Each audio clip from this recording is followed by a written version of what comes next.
And we're going to be kicking things off on Lotus. If I may, by the way, I love that shirt you're wearing. Oh, thank you.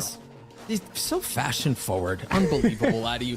Lotus first, Corrode, Abyss, and then if we continue, we'll see what else is on the card. But Wadada will be starting off on the attacking side. Much has been made of this double Senti comp, of the chamber, of the deadlock, and the synergy between the two. But it doesn't seem like that's where the action is at the very beginning. It's actually Sherrod, who has been a firecracker in their own right. On side of FYP, looking to take first contact, first shot, splits the uprights, TPs away, and lives to fight another day. But even with that teleport going back, Wadada aren't positioned to be able to quickly scale up. You have Starbound looking for a pick over into A, while 2 players work front B, 2 work into Mound as well. So Wadada right now are actually putting a lot of pressure over into Starbound, who's dragged 3 players over onto their side. Rotation starting to come through. They're already peeking ahead of the smokes. The paranoia will certainly cause problems as well. Trap destroyed. You have the option to flip, or they double down. They commit. Wadada choosing to brute force their way out onto C, or at least attempt to, with great success up until this point. Yeah, that wall onto Waterfall as well, making things really awkward. YFP with the pistols can't get through that space, and it means that Corrupt is all alone, has to call in some support from Glowstick before they get this retake going. Rotation's coming through. Glowstick does have an eye to play with. You just got to see if there's any value on the other side of it. Meanwhile, Starbound getting a little 30 curious. seconds left. Wanting to explore a bit. Incredibly tender. Oh, there goes the patience. So much for that. Femboy on the swing, Glowstick on the trade. Find you. Just take their shot exactly when the moment arrives, and now a little fight back into spawn as well. Things seem a little scattered as YFP finds some shots, but ultimately Wadada have great control now into Waterfall too. This is a one. Oh, Starbound. Starbound like extinguishes the fire before it even really was an ember. Yeah. But a great pistol. All things considered for Wadada. Yeah, and you know they won their attacking pistol on this map as well versus YFP when they faced off the last time. I think that when they're allowed to play these slower rounds, give time for Starbound to look for a pick onto A, even if that kill didn't come in, you still saw just the pressure Starbound had, those rotations coming over, and it allows Wadada to immediately speed up towards C to play this macro style and make sure they always have more numbers brought to the gunfights. Listen, it seems like there might be a little bit of aggression towards A. Choosing to fight for some of this space. You have the eye, you have the nade, and Sherrod has already been dealt with, so B site will be theirs. And while we have a moment to talk about it, we've complimented on your good looks. I want to get the value of your brain now, because what are your thoughts on this double Senti comp on attack? I mean, ultimately on attack, I think that it forces you a little bit to play slower rounds and to work the map, but I think the value of having Chamber being able to go and do a little bit more lurking ideas on their own means that you should be able to actually get onto sites, and on a 3-map site like Lotus, get into the post plants where the deadlock is going to thrive massively. Yeah, sure, you have less information, but I actually think this comp works really well on attack. A little bit. You were just mentioning Deadlock's utility. That wall is already up towards water, and well, my guess is YFP are just going to wait to die to the spike, and that gives us time to chat a little more. I mean, let's keep talking Deadlock, because you even saw there the refresh of the net being thrown back towards spawn. Yeah. I think that when those changes came into Deadlock earlier this year, and now all of a sudden you get to cast 2 of those nets, maybe even 3 in a slower round, it gives you so much value on Lotus, where almost every round you're going to use that early on, because early fights over Mound and Rebel are so important, and you can, I think Dre was talking about it, stop the Chamber from doing a lot with early utility. And then, of course, you also have that as another layer into the post plant, making it very painful to make a retake happen. Yeah. And so we'll keep a close eye on the net utilization. Astralis, plenty of reasons to be happy yesterday, and a great start for Wadada, all things considered today. But now YFP on their guns. You've got a Guardian, light armor on one, regen on another. Now we'll get to see what this defensive side is truly made of with equal footing. The purchase on the side of Wadada, not great here, Ender. Yeah, and so they're going to bring some more players over towards A, right? The last few rounds, I think they've been maybe a little bit lighter, just leaving Starbound there. This time trying to show a lot more with some Prowlers as well, but still the idea is not to commit up into the space. Instead, it's just to boost Starbound up on Buzz, I like to call it. All right, well, you're just making stuff up now. No, that's what we call it on Teddy Tactics. Root. Root is what normal people call it. Teddy Tactics, we call it Buzz. Buzz. The real ones know. Yeah, like from Stacks and Buzz. Yeah. Oh, I thought you were because he always liked to play up here. Yeah. Okay. Right. Starbound gets a few more kills here, I might start calling it Starbound. Who knows? We've given you too much power. I fear. It's better than Baby Door, okay? You can admit that at Thank least. goodness, yes. Take a look at what Power Pixel's doing here. The smoke gives him a cross back towards C, and I mean, you've got Sherrod who's playing within range of the TP, so there's a chance to get out. Nice little pinch play. Very nicely done. Even the nade as well, the utility coming in. If it wasn't a judge, that might have worked. So because of that, Corrupt falls. 30 seconds left. Zoriental spamming in his smoke, getting a free kill, but there's Astralis again, lighting up the kill feed, leading from the front. 3v2, the way of Wadada. And now again, look at the post plant. Double sound sensors on the 2 deep chokes. You've got the wall down as well. Like, these rounds are not going to be decided by coming into the retakes. No, it's going to be all about these opening fights and converting early.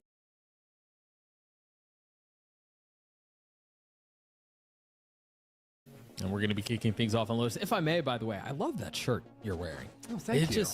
It's so fashion forward. Unbelievable out of you. Lotus first, Corrode, Abyss, and then if we continue, we'll see what else is on the card. But Wadada will be starting off on the attacking side. Much has been made of this double Senti comp, of the chamber, of the deadlock, and the synergy between the two.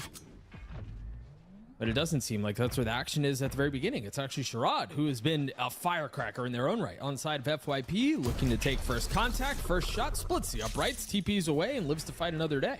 But even with that teleport going back, Wadada aren't positioned to be able to quickly scale up. You have Starbound looking for a pick over into A, while 2 players work front B, 2 work into Mound as well. So Wadada right now are actually putting a lot of pressure over into Starbound, who's dragged 3 players over onto their side. Rotation starting to come through. They're already peeking ahead of the smokes. The paranoia will certainly cause problems as well. Trap destroyed. You have the option to flip, or they double down. They commit. Wadada choosing to brute force their way out onto C, or at least attempt to, with great success up until this point. Yeah, that wall onto Waterfall as well, making things really awkward. YFP with the pistols can't get through that space, and it means that Corrupt is all alone, has to call in some support from Glowstick before they get this retake going. Rotations coming through. Glowstick does have an eye to play with.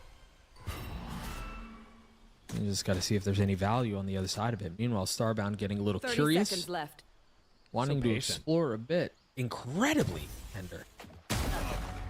Oh, there goes the patience. So much for that. Femboy on the swing, Glowstick on the trade. Find you. Just take their shot exactly when the moment arrives, and now a little fight back into spawn as well. Things seem a little scattered as YFP finds some shots, but ultimately Wadada have great control now into Waterfall too. This is a one. Oh, Starbound.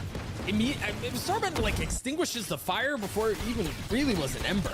Yeah. But a great pistol, all things considered for Wadada. Yeah, and you know, they won their attacking pistol on this map as well versus YFP when they faced off the last time. I think that when they're allowed to play these slower rounds, give time for Starbound to look for a pick onto A, even if that kill didn't come in, you still saw just the pressure Starbound had, those rotations coming over. And it allows Wadada to immediately speed up towards C to play this macro style and make sure they always have more numbers brought to the gunfights. Listen, it seems like there might be a little bit of aggression towards A. Choosing to fight for some of this space. You have the eye, you have the nade, and Sherrod has already been dealt with, so B site will be theirs. And while we have a moment to talk about it, we've complimented on your good looks. I want to get the value of your brain now, because what are your thoughts on this double Senti comp on attack?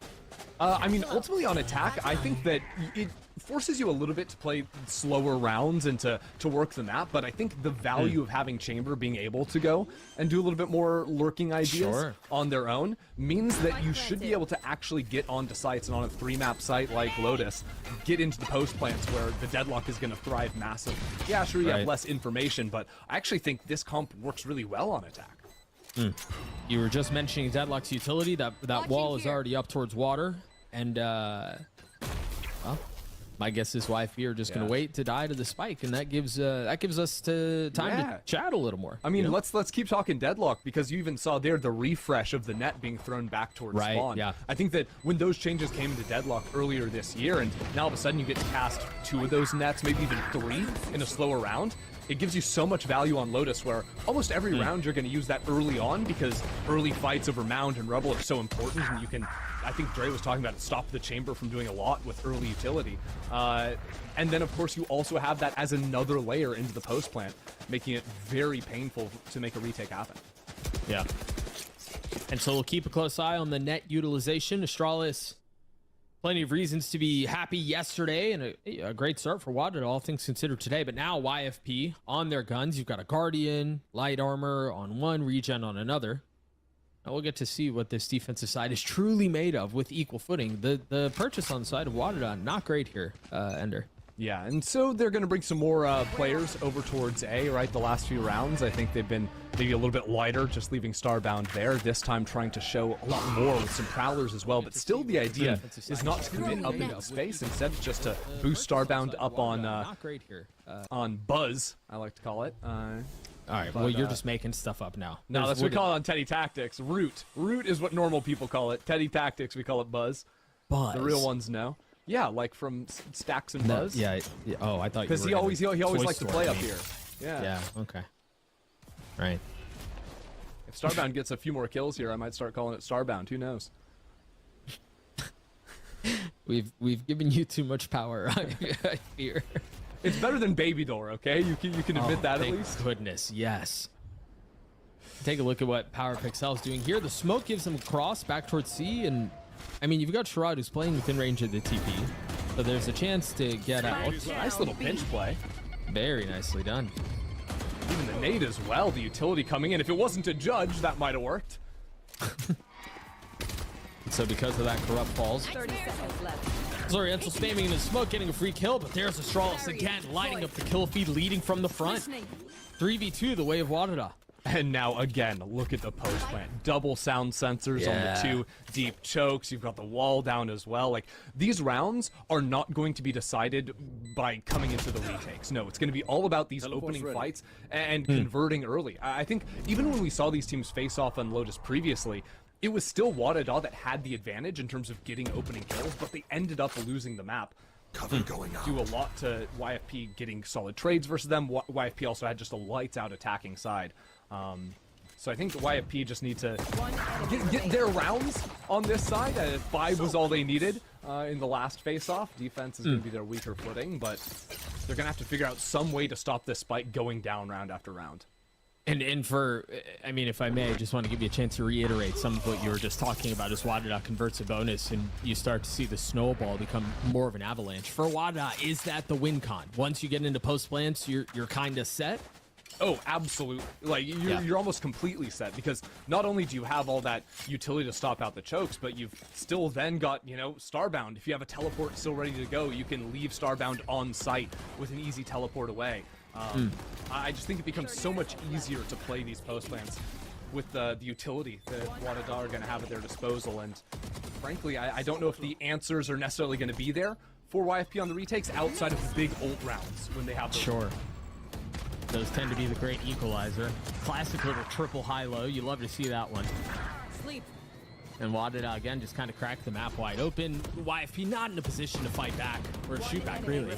Yeah, but I love this as an anti-eco protocol coming from Wadada. Think about the last 3 rounds. They showed very minimal presence towards A. Then the last round, they show more presence, but it's still a fake. This round, anti-eco, don't take any chances. 5 players just bulldoze that side of the map. It's like clockwork for them.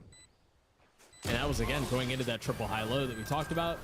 Sherrod falls at the hands of Femboy. The judge, once again, joins the fray as Wadada get up to 4. And once again, we're in a position where YFP are going to be able to buy back and see what they can make happen here, this time with an op in the hands of the chamber. Yeah, and that's great news for YFP. The bad news is this is a major swing round for them still. Yeah, they've maxed out their loss bonus, but they're down to no money, and there's 2 killer ults on the other side for the Deadlock and the Fade. So this is kind of the round to determine what this half is going to look like for YFP. They need to win this round, but they're going up against pretty heavy odds. I'll find you. Early one-way smoke towards C to fight for that space. Meanwhile, back towards this noise, towards this aggression towards A. And this does not look like a fake, Ender. Soft needs something. Oh, TP's out of it. Hey, I mean, we'll take that. That's one ultimate down. Still a Nightfall to be dealt with. But now the problem is Wadada heard that chamber teleport. They know how much money Sherrod had. So they know the ops on this side of the map. So now they can slow things down and start to catch YFP with maybe a little re-aggro up mid.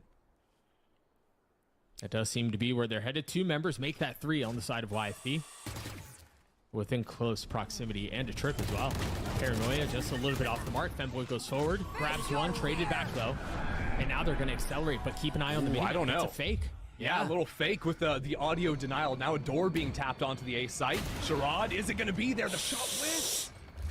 Just off the mark. We highlighted the value of the op and how it needed to provide a little spark. Second time, not a charm either. Starbound, the bullet between Sherrod's eyes, and another kill found. Wadada continue to roll over YFP. Down A.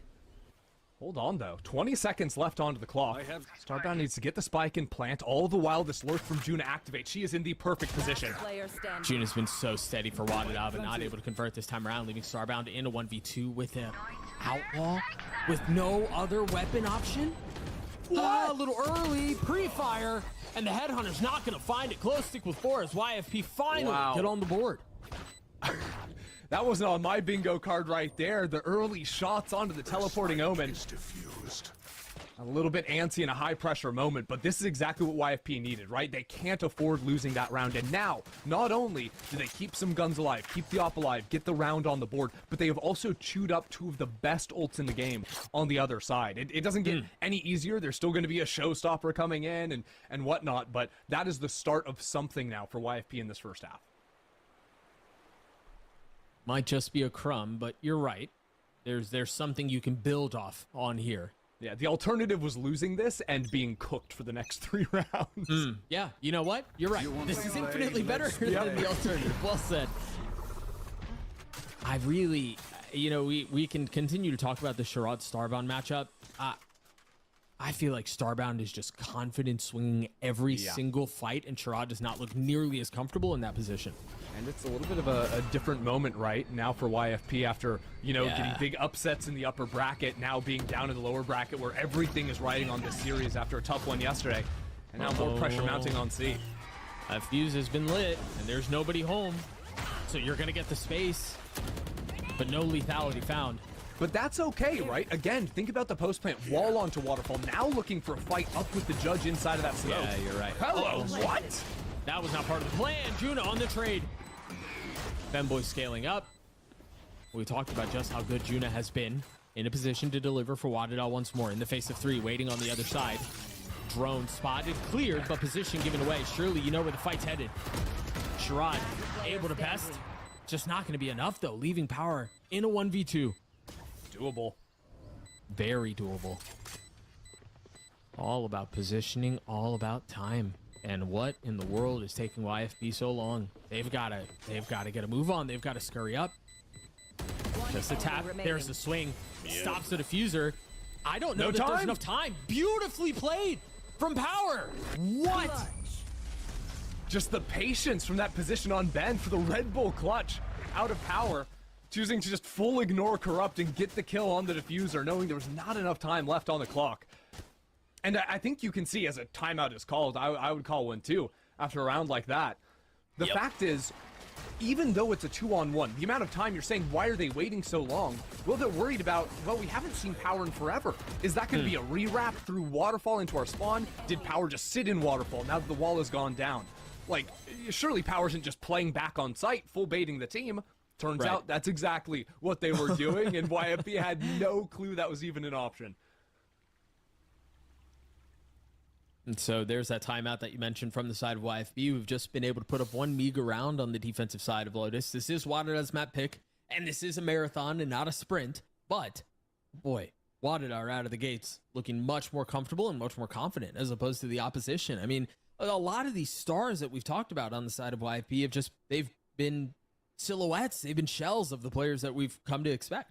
Yeah, I mean, honestly, the scoreboard looks a little bit upside down compared to the last time these teams played on Lotus, where it was Zoriental and Corrupt just taking over inside of the server. So far, it's been very muted out of them. And I think that part of that has been the locations they're trying to pick these early fights usually haven't been the right place Wadada are playing, because Wadada are really eating up the clock and trying to work into the weaker sites. This might be the first time we see, actually no, it's another A fight, but it's again when YFP don't have guns.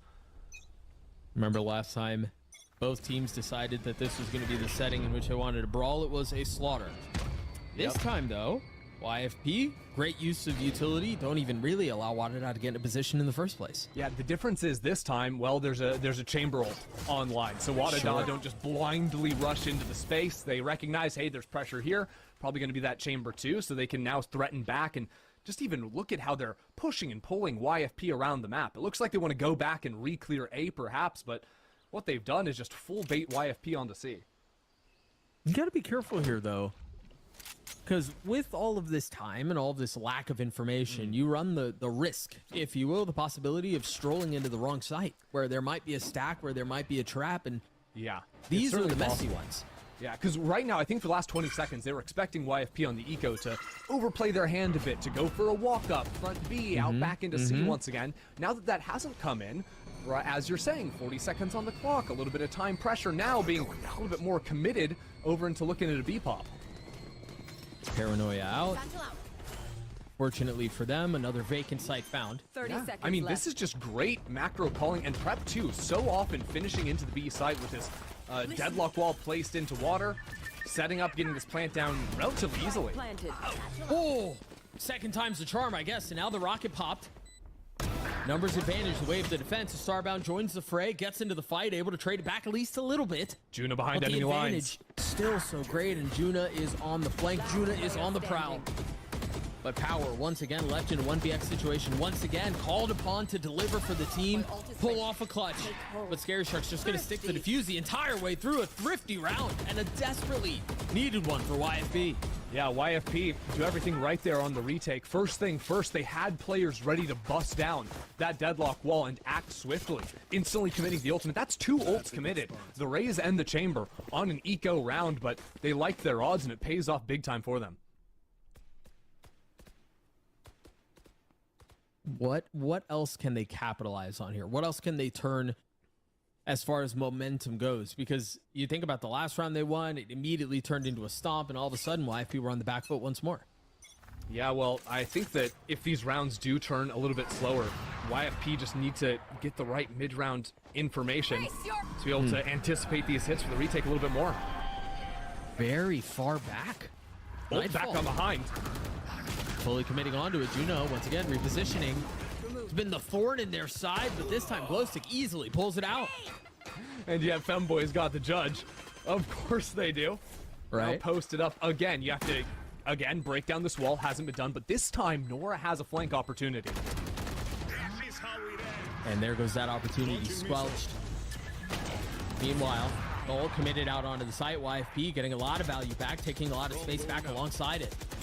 Numbers advantage. Again, the opportunity to turn this into momentum, to turn this into some sort of an advantage. But the post play, the position that has been so strong for Wadada. Once again here, this time the frags come through, the defuse does as well. YFP showing signs of life. Yeah, YFP seem very ready for these forward fights. You think about it a few rounds ago when Wadada were in a similar position and fought all the way back towards spawn, and there was just spam going through from Nora's Omen into the smoke, getting a couple of kills. This time, anticipating that judge being close and just winning out in those fights, unloading a whole lot of utility. They're acting a lot quicker, I think, than they had been in previous rounds on the retakes. They're not wasting any time, and with the ultimates to commit into the play, they're able to actually breach through those choke points. Right. Would you say that's a strategic adjustment? Is that more of a confidence situation on what's going on, or what is the impetus for a change like that? Because that has been the difference maker the last, what, 3 out of the last 4 rounds? Yeah, 2 things. First off, yes, you're right, it's strategic. Primarily, they're getting better reads in the mid-rounds of just like where the site hit is going to be. So like that round, remember, Wadada used the Fade ult onto Mound. That's a huge tell. So YFP were already kind of zooming towards the C site, so they're there to breach back in. The round before, while there wasn't that much of a tell, Wadada went for a B pop when there were 3 players on C, so YFP were very quickly able to move those players over, break down the deadlock wall, get that retake going. So yes, there's a little element of strategy in terms of figuring out quickly where Wadada are finishing, but the second one is those ultimates. I think they have been a checkmate. The previous round, the Raze ult got them in, then just last round, while the Taeho ultimate didn't actually get any kills. It did push players back and split up the members of Wadada, and that's why they were able to, I think, win that fight so convincingly back towards spawn. And so on the other side of that timeout, Wadada on a busted buy. You've got a Bucky and a Guardian. Actually, I say it's a busted buy, but I forget that they're Starbound on the team, and Starbound has Headhunter, and that is often a difference maker. Really pacey up towards Worm. There it is. Starbound with the line. Shot in the back of the head. Starbound gets a second. Sound sensor up. Yeah, Root's new name is Starbound. Deciding it after that one, so easy. Just opens up the A site. Dude, So their fickle. team was hitting B site, and they just decided they were going to take A site on their own. Successfully, mind you. So fickle. On an eco, mind you. Now they have weapons upgraded. Back to full rifles. Satchel out. Side entirely theirs. The money's in a weird spot, but forget about the money. They might be able to snatch this round back in a 5v3. Still 3v2 now. Astralis has ult as well, and that might just be the trump card. As Sherrod drops the TP. Femboy looking for space. And it's just a tap. It's just a threat. And Femboy takes the bait. Hook, line, and sinker. And now the ult used. Astralis gets the last. Very nicely done as Wadada get back to their winning ways. Yeah, Wadada quite literally going fishing there with the deadlock ult as well. We got a big one! Astralis reeled him in on that. That's a nice round out of Starbound. Even choosing not to pick up any of the guns that they had claimed over onto A, decided to let their teammates pick those up and play out a solid post plant.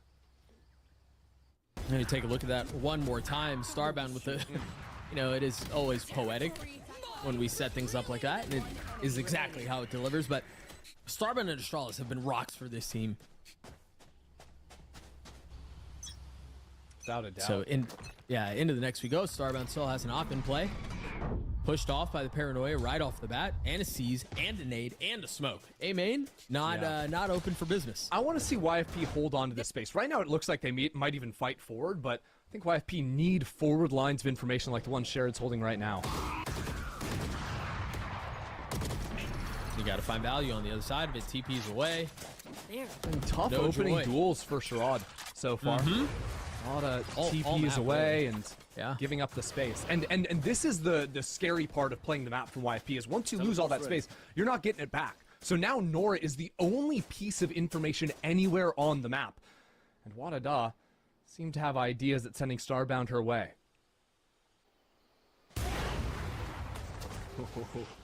Yeah, that was close. There. What's the idea here? And you've got the spike rotating towards A. I thought they Yeah. were going to leave 3 at B, but no. Primarily Everybody here- rejoining outside of A. Expecting Nora to have fully fallen back and giving up another one of those forward lines. YFP are playing very limited information, and previous rounds would tell 30 YFP that the seconds B left. pop is coming. Why did I have done enough conditioning to convince them of that and make this A hit a little bit more surprising? Oh, they might end up B as well. Okay. They are, but Zoriental's in the right place at the right time. 3 kills for the duelist. And disaster for Wadada. Makes that 4. The ace on the card, satcheling out, looking for it. And rewarded. The ace for Zoriental. Absolutely killer, rolling up for the I buy power ace. Wadada maybe overcooking things a little bit because Zoriental just shut them down. What a fight here. I mean, everyone just comes flooding right on into them. You even have the supporting fire Remaining. of the missiles as well. Beautiful work out of YFP. I mean, to go from we think we have A, we should be able to fight it. No, let's split B through Worm, and for it to fall apart that way is. Oh, that one hurts. Perhaps we go back to B6 a little bit here. Pressure down mid. It's just pistols in their hands, apart from Juna. And, of course, Starbound. And there's Starbound. Oh, yeah. And Starbound strikes again. Yeah, we had to pull away from that one because it's just too painful for YFP fans to watch Starbound continue to find multiple kills every round to start it off. Femboy's pushing forward now as well. Wadada flirting with yet another Thrifty. Barring heroics from the defensive side. And I don't think those heroics are going to be in play here. Not anytime soon. You take a look at the money. I mean, maybe you go for it, but a 1v4 like this, I don't see the value. Not much of a shot, to be sure. And now, I do want to think a little bit about how these teams faced off the previous time. Because like I said, last time, YFP only needed 5 rounds on defense to win the map. Now, this should have been their 5th round. They're in a good position against an eco of Wadada's. They've now missed that opportunity. So I think a lot more is going to be riding on this next round when, yeah, they only needed 5 rounds on defense the previous time, but that was a 13-11 scoreline. This could be very different. If Wadada come into the next half up 8-4, then you think about pistol rounds potentially going their way. This is a very different situation to be in. Thrifty. And a Thrifty round comes through. The second one for Wadada. Last round As in they're the now half. knocking on the door of an 8-4 half and a great attack side. Mirror ultimates actually heading into this one. Showstopper, Nightfall on both sides. And what this very likely ends up meaning for YFP is that we see them again in a retake position. They want to, quickly fall away from the site so that they can bait out those 2 big ultimates and then use their own to come right back on in. I think Wadada, if they can play a slower round or they can get more information and find a weak site and not have to commit both of those ultimates onto the head, are going to be in a very good position.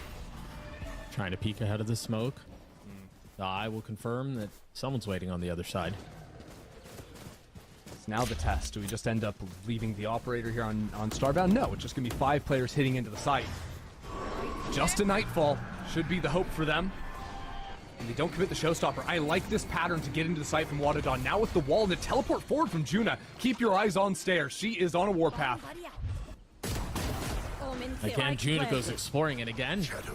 Juna's left without a kill.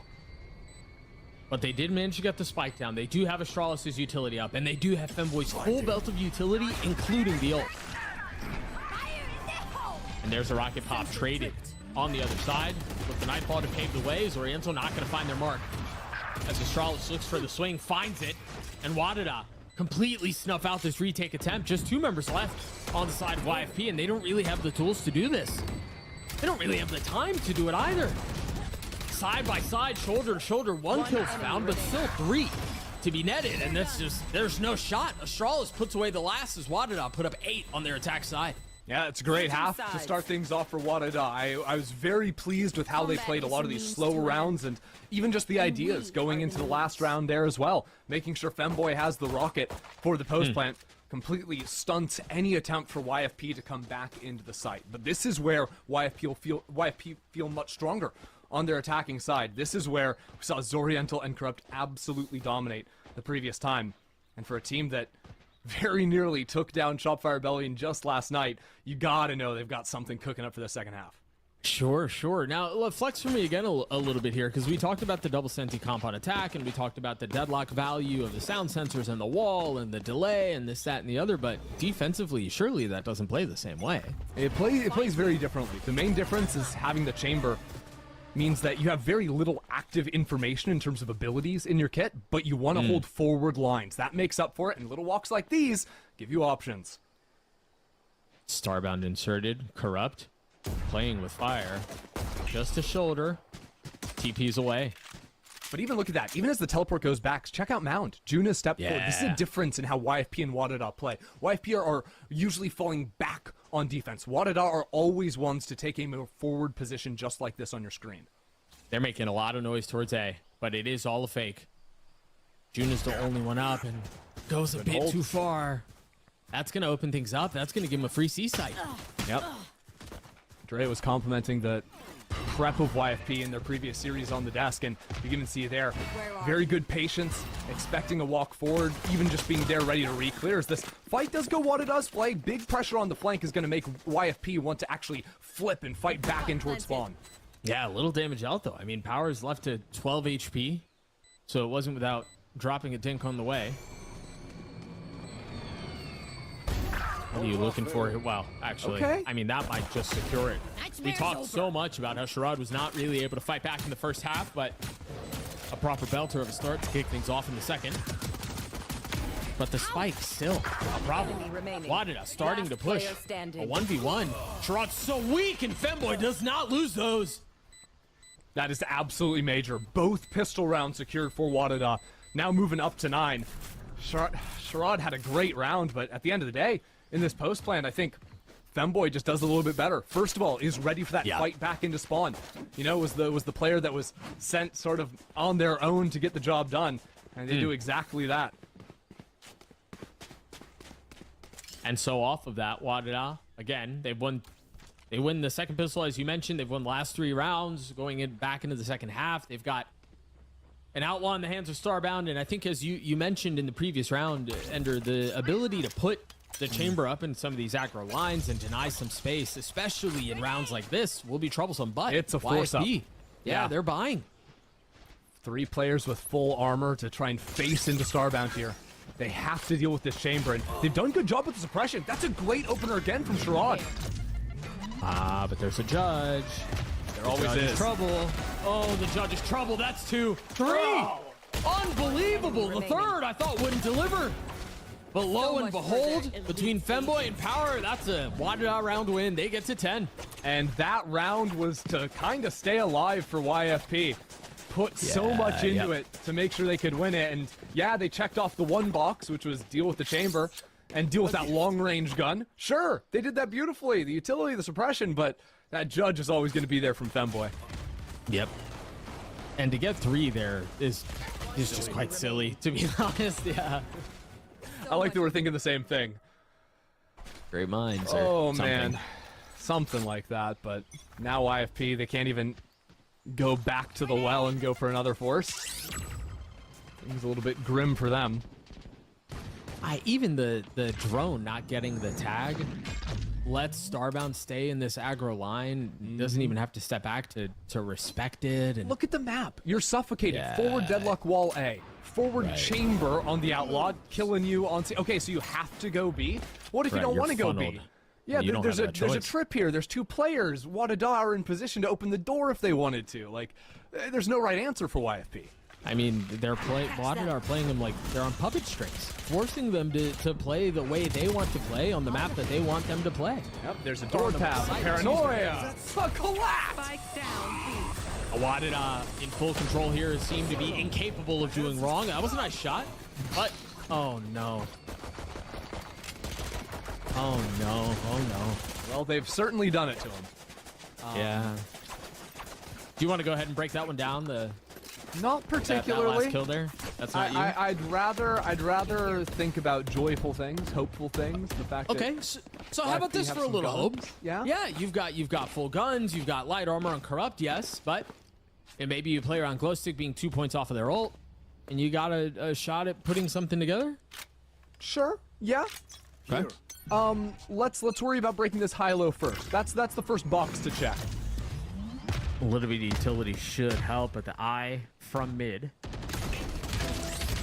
Does a little something, and that high-low is not broken.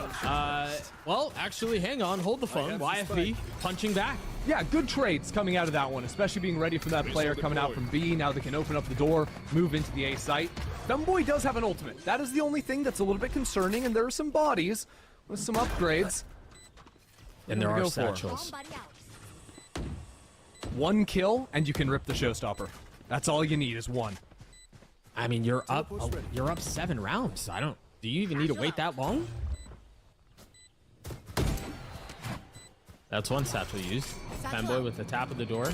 There's the second. Last player standing. No value found. It's all going to be on Starbound, which is often plenty. I mean, I say that like that might not be enough, but Nora holds the line. YFP gets to 5, and there's some of there's some of the joy you were looking for. Yeah, I mean, hey, YFP, they're able to trade themselves out, sure. Did YFP or did Wadida not have full guns? Yes. Is there a Well. technical pause that could be related to the previous? Possibly. We don't know. I don't want to speculate. There's no real answer on that front yet. We'll get that to you as soon as we know. But yeah, let's stay positive. Let's say that that YFP are no strangers to stringing a whole lot of rounds together on their attacking sides, and that's a very good start to potentially doing just that. I'm glad you're the positive one Yeah? of this duo that kind of keeps me on the straight and narrow. Because if not for, I mean, I'd be lost without you. See, look, I'm a pessimist by nature, so as soon as I put the headset on, I have to try real hard to skirt the other direction. Well, I got some updates. I got some info, some news me. for you good people who are listening at home. Oh, Tell me and all for you as about well. it. I kind of Tell forgot me that it all was. about it, Doug. Yeah, kind of forgot that you were here as well. There's a router that's resetting, and there are naturally network issues because of that. So I'd like to tell you that we're going to be back into this very quickly, expeditiously, even some might say, but that would be a bold-faced lie built on literally nothing other than assumptions and well wishes. So as soon as we get some info as to how quickly we'll get back into the action, we will let you all know. But for now, we do have a bit of a tech pause. Beautiful. Pausa técnica, some might say. You know what? Since we have a little bit of time, I Yeah, go think I'm contractually obligated. I'm not, because I was never paid by them. But Right. I do wanna shout out the old squad, Teddy Tactics. Unbelievable, Obviously, dude. we had Cal No, Sushi playing. stop. I can't let you do yesterday. this. Well, no, I no. can't This let is you do this this. is meaningful. This is meaningful because we saw a It's beautiful start to the game Okay. for Go on. Wadada, and I just want everyone to know that former Teddy Tactics player Kestrel has been doing a lot of anti and strats for the team and working with them closely. So when you see a lot of the nice stuff and the pretty macro out of Wadada, I choose to say that's 100% her doing. Are you going to get to the point where you say it's because Kestrel learned that from you, from your time as a head coach at Teddy Tactics? I and you- wasn't can- even going can that we- direction. Yeah, can we accelerate? Can we just get to the punchline, please? Yeah. So basically, I'm winning today. No, I'm not. No, I would never say that. But I have worked with Kestrel, and she brings a lot of ideas to the table. So Yeah, I mean, there you and a lot of it has been quite good, and has kind of gotten them up until this point. Friends, if you are just tuning in and you are just joining us, it has been a Wadada stomp, really, for the vast majority of it. Even Thrifty's going their way a couple of times in the first half, and you've had YFB who have been in this fight at least a little bit, but they certainly don't look like they're emerging from their corners looking healthy and ready for another brawl, at least on Lotus. But Ender, that's the beauty and a joy of a 5-map series, is that, or potentially 5-map series, I should say, is that you can brush something like this off if need be, because you've got plenty of other maps that you can duke it out on. yeah, it almost goes two different directions when I think about best of fives. The first is that absolute like you have more time to brush it off. If you go 0-2, maybe things get a little bit different. But there is also an element of when you're playing in some of your first big game best of fives, right? YFP, brand new team here, versus a Wadada that have been playing best of fives all year. They won kickoff playing best of five, so this is very familiar territory for them. And the hurdle for YFP is trying to not only brush off a tough game if they end up losing this, but potentially needing to come back and win 3 games on a day where you could be playing up to 5, and that is exhausting. Yeah, and I mean, again, for you mentioned experience and how some of that can be a massive factor for teams who've been in these positions, much like Wadada have been a couple of times. So I am being told that the delay is done, and players are loading back into the game. And so fortunately, you got to listen to us podcast for a little bit. And then the podcast episode is over. Speaking of podcasts, listen to Duo Q, the latest podcast with Lexi and Mel. It is a banger. You can find it on YouTube. You can find it on Twitter, all social media platforms. Like, comment, retweet, subscribe. Yes, we are getting back into the action here in just a moment. Again, Wadada, this is their map pick, Ender, but it has been a dominant showing. I mean, they're just kind of running circles around YFB and being able to convert on both pistols, and Starbound playing the way that they are, and then Astralis has been an absolute gem for this team. I mean, that duo has been insane. Stralis and Starbound just unstoppable in the server, especially in a lot of the opening fights. But I do think that I've seen the signs of life I need to have a little bit of faith in YFP. Primarily, I think Sherrod getting some opening kills, even in lost rounds. But you think about both, I mean, the pistol primarily, but I think in the last round as well, getting the first there. And also, I think the scrap over A main in the last round, where, they lost the early fights, but then they're always getting the trade outs and being ready for the next angle a player from Wadada is going to be swinging from. So I don't think that it is necessarily all over just yet, but the next round and the round after that, once we get a better look at the money, I think are going to be very pivotal. When you look at the ultimates coming online, when you look at the fact that, well, if YFP lose this, they're only going to have 2 players that can buy into the next round. This one means everything for them. And they only have 2 rounds that they can really afford to lose. So you're being asked to play borderline perfect Valorant the rest of the way here if you're YFP. And it's something they will have to figure out. Back into the action we go. A little bit of noise and a little bit of curiosity towards B. Locating targets. Yeah, Wadada playing a lot more reserved than the previous rounds. It's actually Femboy sitting with a judge. It's always the shotguns for them inside a tree and a showstopper there as well. So if that door is tapped, you better believe we're going to see the rocket come out. And YFP are regrouping to move back into the A site. This is a dangerous site. Both the ultimates for Wadada. To be able to get those off without just getting walked up on, it could be lights out for YFP. This freeze on the round doesn't communicate to me that they're trying to play towards misdirection. I don't. It's weird because they're not really getting any information other than this wall going down. They have to deal with the rocket here. I don't know how they're going to do it. They're going to have to find a way. The Roomba doesn't even tag Femboy. Okay. Oh, there it is. Better late than never. Face Nobody passes, and now they're tapping the door. They've invested the Nightfall. The rocket's popped on the other side. We're What going to is utility. happening? What's the play? Femboy botches it, not able to convert. And off that, they accelerate back towards B. And now they have the space. Now they have the time. How does Juno want to play it? You can see over into Mound, has the option to open up the door, but the rest of Wadada are so passive right now. Hoping that YFP go for an aggro look themselves. I don't really know what the direction is going to be for them to get back into the site. Yeah, I can't imagine they're given that opportunity. Maybe Juno with a tap and a crunch, and they try to flood in at the same time. The eye just cleared A main, make sure there's nobody there. Remember, Charlotte does still have ult in play. Speaking of which, now pushed back on the other side of smoke. The C's is going to be really good. Delay upon delay. But Corrupt decides to face check, and it's just too much. One enemy Spike is remaining. so low, though. I don't know if there's enough time for this. It doesn't matter. There's not enough health either. YFP gets to 6. Honestly, I think Wadada got a little bit iced. It's coming out of the tech pause there. A little bit shaky, the situation that happened in Tree, but then just spending way too much time on the retake. I think after about 15 seconds there, you just have to call not to play the round out. The positioning from them was way too tough, especially with an operator in Starbound's hand to actually get back into the site. I think that YFP sort of picked up on those dropped pieces of Wadada's, called back into the B site, which was exactly the right call for them in the mid-round. And now you take a look at the buy for Wadada. It's not great. And Starbound's popped ult. Astralis has a rifle. Actually, Femboy has the best weapon in the game for them, so I don't know, maybe not. Yeah, A side is where Wadada really hope YFP head. YFP come into A, there's a real shot in this round. If they don't, I'm not so sure. Bring them down. Another tap of that door. YFP are really hoping that Wadada go for an eco walk-up. That just has not been the case just yet. See some pings on the minimap, hearing that Boombot head out into sand.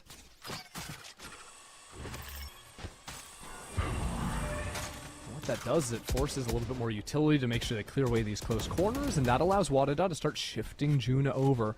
Have 2 players ready to respond to this hit. That nade's not going to feel good. Yeah, that felt terrible. Femboy's down to 40 HP. No armor. Scouting ult as well, seeing the shotgun right there. Uh-oh, that ult is good. That ult's going to tag a lot of people, but Glowstick holds the line, stands strong. Besting Starbound. And now's Oriental able to speed up. You still have a couple of members playing on site, but they're not really in a position to punch back. YFP get to 7. These rounds for YFP are really being won in the pause time, right? Like in all of these rounds, whether it's in the post plant 2 rounds ago or right there, after that initial C fight goes down, they then hold their ground, start spamming smokes. As soon as that door is tapped and opened, they turn around and challenge the line, actually besting Starbound with the chamber up in hand. It's these moments to collect themselves that I think are very much favoring YFP right now and helping them out to work their way through very chaotic situations. Yeah. It's gotten them this far. Bring them down. And the ult, I mean, you still have Astralis' ult. We talked about it in the previous round. So still in play, but no aggro line from the defense this time. Yeah, Starbound will find a position on front B. The chance to take a shot with that if they wanted the deadlock ult behind it, if there were more footsteps coming. Could always click into that. But it seems a little bit difficult for YFP because they are trying to play slower rounds and get information, but it's turned into this second part of the half where Wadada just aren't actually signaling where any of their players are being. They're giving so much space on the map, expecting YFP to really take their time and maybe get down to a time crunch in the late round. It's like a war of attrition, or like a game of chicken. Yeah. There's a timing now, though, after the Haunt didn't see anything, for YFP to make a move up into the space. The smoke goes down. They knew the position power through that from, and can now actually accelerate quickly onto the A side. With a little bit of utility, you've got the dog, or the Prowler, excuse me, you have the Paranoia, the suck on drop, and it's, I mean, they have full sight. The question is how they choose to retake here.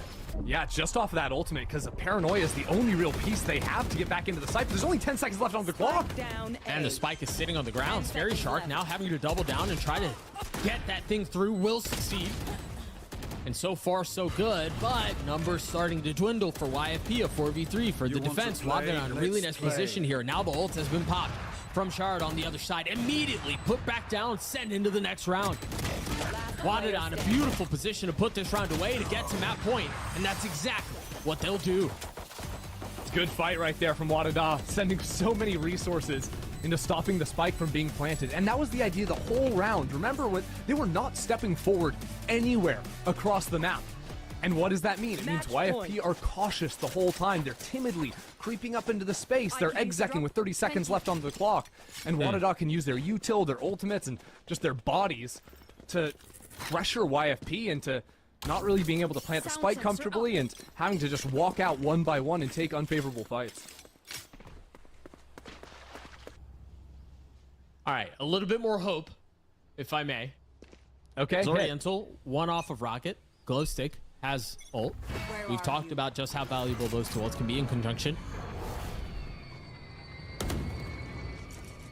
There's something here. Yeah, early scouting from YFP did see a player front B. I don't think they're wasting any time this round. I think it's just a time to rip it into the A site with a Nightfall. Face your fear. You would be correct, my dear friend. There's the Nightfall. Ripped out onto the site. The spike is still waiting on the other side of the deadlock wall. But yeah, their intentions are very clear right now. They have their eyes set on A.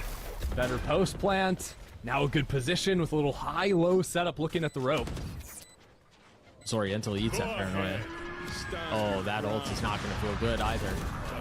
Corrupt pushing them back, and Starbound was forced into the fight. They were not ready to, not wanting to take a little friendly fire, but that's okay. All good as long as you win this out. Astralis left in a 1v3. Now 2. 32 HP.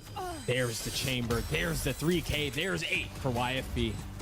So what's different that round? How are YFP able to win it? Literally just moving quicker, right? They saw there was a chamber player front B, so they speed up into A, and then A, they're able to plant the spike comfortably, right? Not having to worry about time. And then I really liked the forward position they went from. Zoriental boosting up onto the box and backside, not falling off the angle, even after the blind went down onto them. I think that's a one round, even without committing the Armageddon to the post plant. If they can capture that again, they're going to be in a really good spot.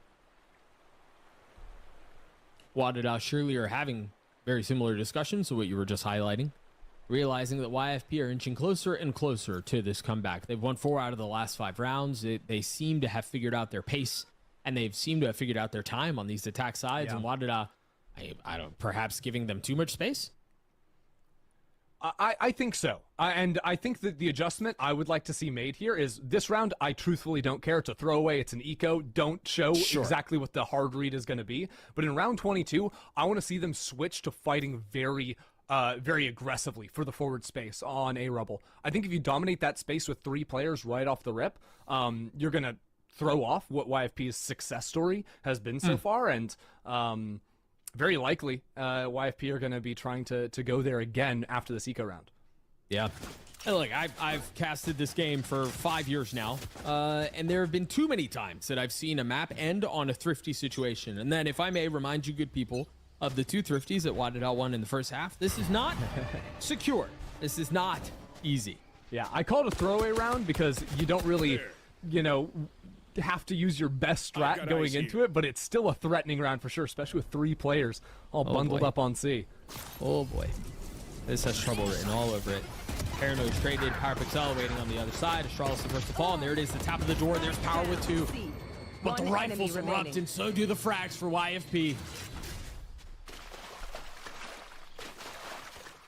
Tripwire triggered over onto the A side, so this one is certainly going YFP's way.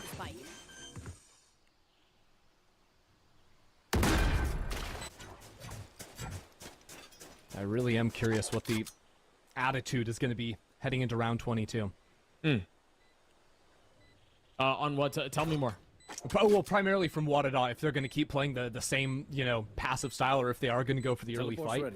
I also am a little bit worried about the ultimates that are going to be there. Zoriental has the showstopper, so there's worlds where that could discourage Wadada from playing forward, but actually when I see big ults like that, I think it almost should tell you the opposite, right? Where if you can actually seek out earlier fights, there's a high chance that you actually kill the Raze as one of the first 2 players that's going to be swinging every angle, and just instantly taking that big ability out of the equation.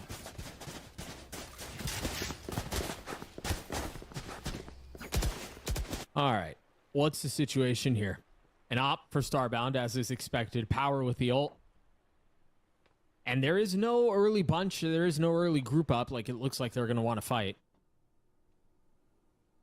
I think they're expecting a little bit of A main aggression as well. You take a look on the minimap where our Femboy are playing. Astralis as well. Being ready to fight on the other side of the door if that's where it's headed. Fire in the hole! There's the rocket. Oh, just off the mark.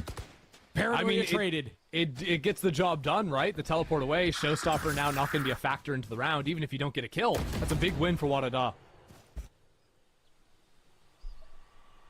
And immediately the round slows down once more. Roomba's going to tag someone outside of B.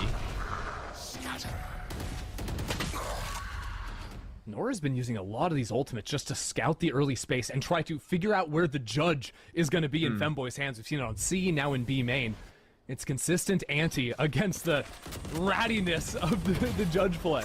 No escape. That'll buy a little bit of time. And there's that stall. Dude, look at that stall. They can't get out B even if they wanted to. Look at Jared. Has slipped the net, and so now you know ahead of the smokes there is safe passage. All the utility delayed for just long enough, and now the smokes dissipate, and now Femboy's on the swing. The spike goes down anyway. Now the Nightfall invested. YFP pushing pace, looking to go forward. Remaining. And Zoriental with 3 on the round. Starbound left alone. Do you save the op here? There's just no way to play it. You have to, right? Yeah, Starbound needs players to walk into them, but it's not going to happen. Just a beautiful round out of Zoriental, even after the start, which was so scary, right? There is a world where Starbound hits the shot onto the Raze at 1 minute and 38 seconds on the clock, and this game is already won from Wadada. We would already be done with it, but Zoriental not going down at the beginning is the difference for Wadada to get their 10th. Yep. And Starbound's not able to save the op. That's devastating. Look at the money. 200, 350, 150, 50. Like, there's nothing for Not Wadada. good. We're heading into round 24 to see if we're doing OT or Wadada will take map 1. This is crunch time. I mean, Starbound doesn't even have the ult. A stinger for Femboy, but this is all about the setup, at least in my eyes, for the next round. 100%. If Femboy can get ult online, those are often the difference makers. Yeah, I mean, very likely it's 2 ults for Wadada versus 0 from YFP. Like, Yeah. YFP are a long ways off anyone getting it online. If this was Abyss, I would tell Wadada to jump off the map, truthfully, and deny orbs from going over. Yeah. Oh, there's a lot of aggression outside of C. They've taken all of Mound. 3-man flank Yeah, coming around the other side. there is still a trip protecting YFP's back. Now an orb for Zoriental, so 3 kills. Can Zoriental manage it? Do you smoke off the trip? There. They're gonna smoke going off for the it. trip. Spike Okay. planted. They're gonna find safe passage around. Oh, There. but This Sharad's has turned some legs, around. but you're right, Sherrod already looking that way. Well, The timing has been missed. Sherrod has no idea. Oh, but they make noise. The net's gonna tag. The swing is there. Astralis gets a kill. One step closer. Make that 2. All of a sudden, YFP on the back foot. And they can't really escape out towards spawn because you've got Starbound behind enemy lines. Oh, it's a disaster for YFP. Pull them to They're their crumbling. grave. The ult from Astralis. remaining. Killed. Last Scary player Shark. standing. 3 on the round, leaving It's things in a over. 1v1. Unbelievable. What a flank. What a retake. What a play from Astralis. 13-10 for Wadada. Defenders the Unbelievable layers finish. on that flank were Make it insane six. because The first of all, you nightmare saw the is smoke off of the trip. That was number 1. The second,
it's bad enough to force any of that yet. I don't think so either, Cam. I think I would hope to see a little more contesting today, given there are obviously some teams down at the very bottom of the leaderboard that don't have a whole lot to lose and trying to go a bit more aggressive. Looking at, I mean, Hive and Ascent in particular, but neither of the two teams are just overly aggressive to begin with. So it would be a very big change of strategy to try and go out and get points, especially in the early game. But yeah, I mean, this game early on down towards the southern side of the plane. Ooh, nice circle though to boot, as all these teams now forced to rotate further up towards the north. Was a good chance for some of these teams that are languishing down towards the bottom to have a big jump up on a circle like this. Thank you very much, gentlemen. It's time to head over to the commentators. Avenger and Godspeed, bring me the Dusty Dunes.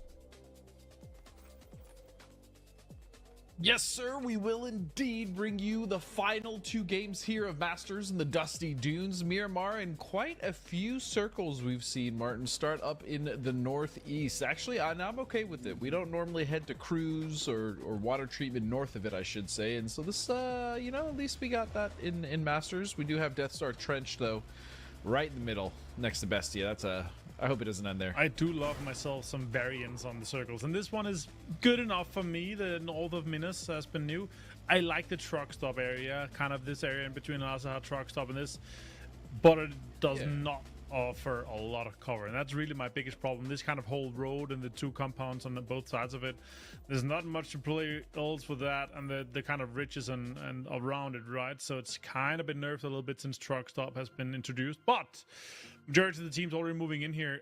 My big question is really, though, where do we see Mission Ready ending up here? Are they going to be playing on the top of the rocks to begin with to get some info, or are they going to be splitting it a little bit, or maybe trying to get some of the compounds that they feel like is kind of home turf and is deserved or inherited to them by looting here? I definitely think they take that top spot on the rock, right, where they can sit up there and have at least one person post up and scout to get information.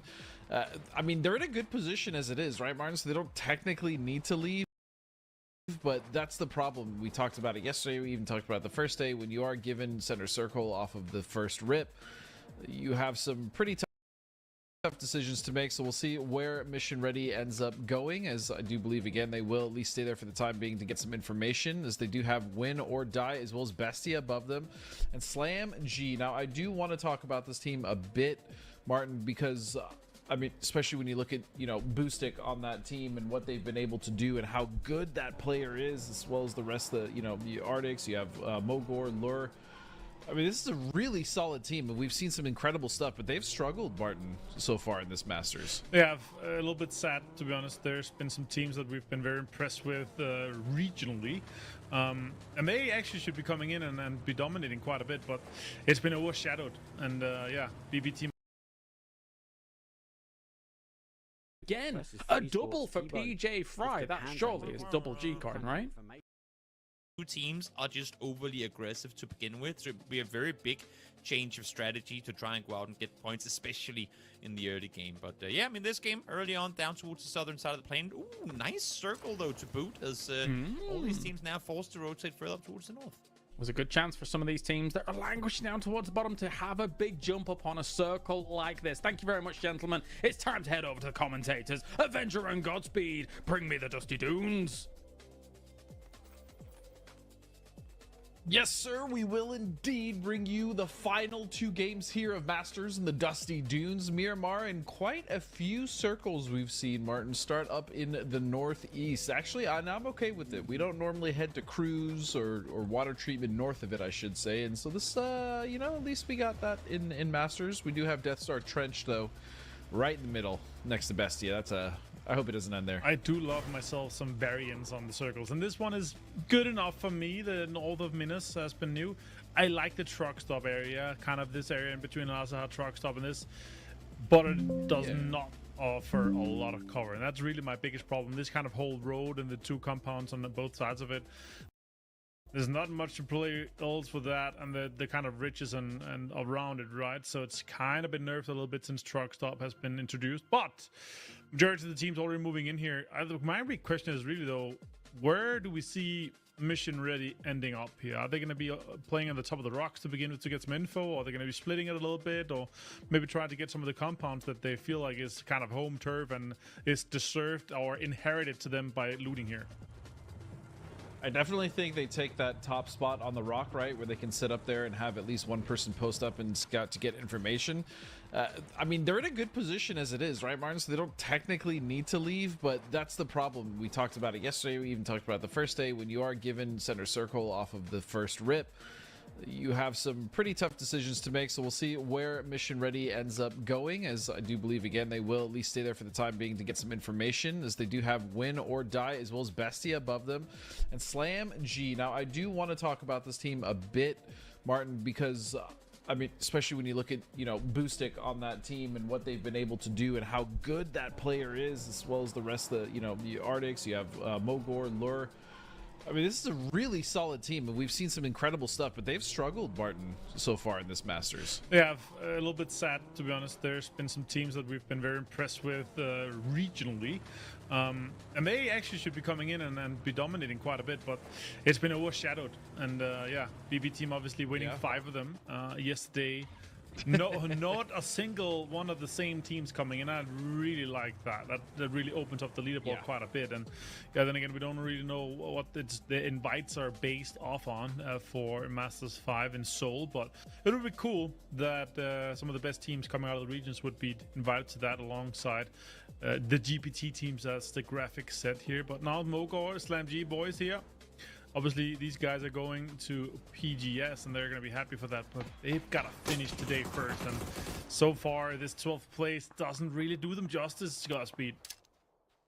No, it does not do them justice just yet, but let's see if they can make that a better position for themselves on the leaderboard, if they can fight for it, as they're now going to come up on a split here from Bestia. I imagine Bestia doesn't want to stay, though, in this position, and potentially might try to get out as soon as possible, as other rotations now starting to come in. You can see on the map, the VP has also made their way on the south. Rock currently coming in on the west, and because of the plane path, I mean, the north is still wide open. I'm talking about the north side of San Martin. Water treatment completely untouched. Cruise completely untouched.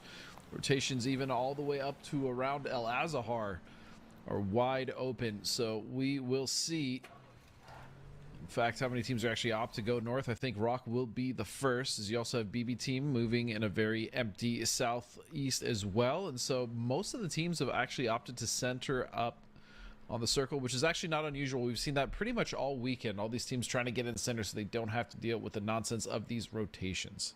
You know what I would love to see right now, Godspeed? I would love to see a Northern Hardship, considering how little amount of teams is up there right now. Imagine just straight northeast and then just super hard. And it's basically only Fury and Bestia inside the circle. That would be crazy. Vectix, oh my god, does he get spotted? I'm actually not sure. Shots coming in, connecting quite a lot. Takes Kickstart down with a headshot to finish things off here. Close to Hacienda. This compound is very dangerous. Multiple teams is already closed, but Perfectix currently, oh, look at that. That's a, oh my god, Batulin's also locking this down here, getting his bike smoked off, so he has an exit path from this.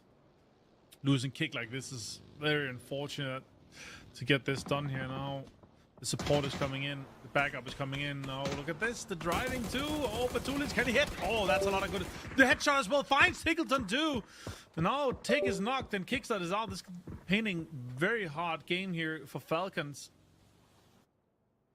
Yeah, very shaky start indeed for the Falcons. They're going to be down 2, so this is going to be up to Shrimzy and Hwin. And the problem is Twisted obviously knows that the other 2 members are probably likely here, and so they are still enclosing all the position of the Falcons. I mean, they're really just not letting them move. What a good start from Twisted. We asked the question, are they going to be the team that's going to catch BB, as they had an absolutely phenomenal day 1. I don't even know if phenomenal is the word, it's even enough to explain how impressive that was, but like I said, Twisted has been slowly closing that gap, and it seems the early game aggression here is starting to help make that even smaller, as we see Toyo taking some shots off in the distance on Ascend. In fact, Capitan is going to find Brexco. Okay.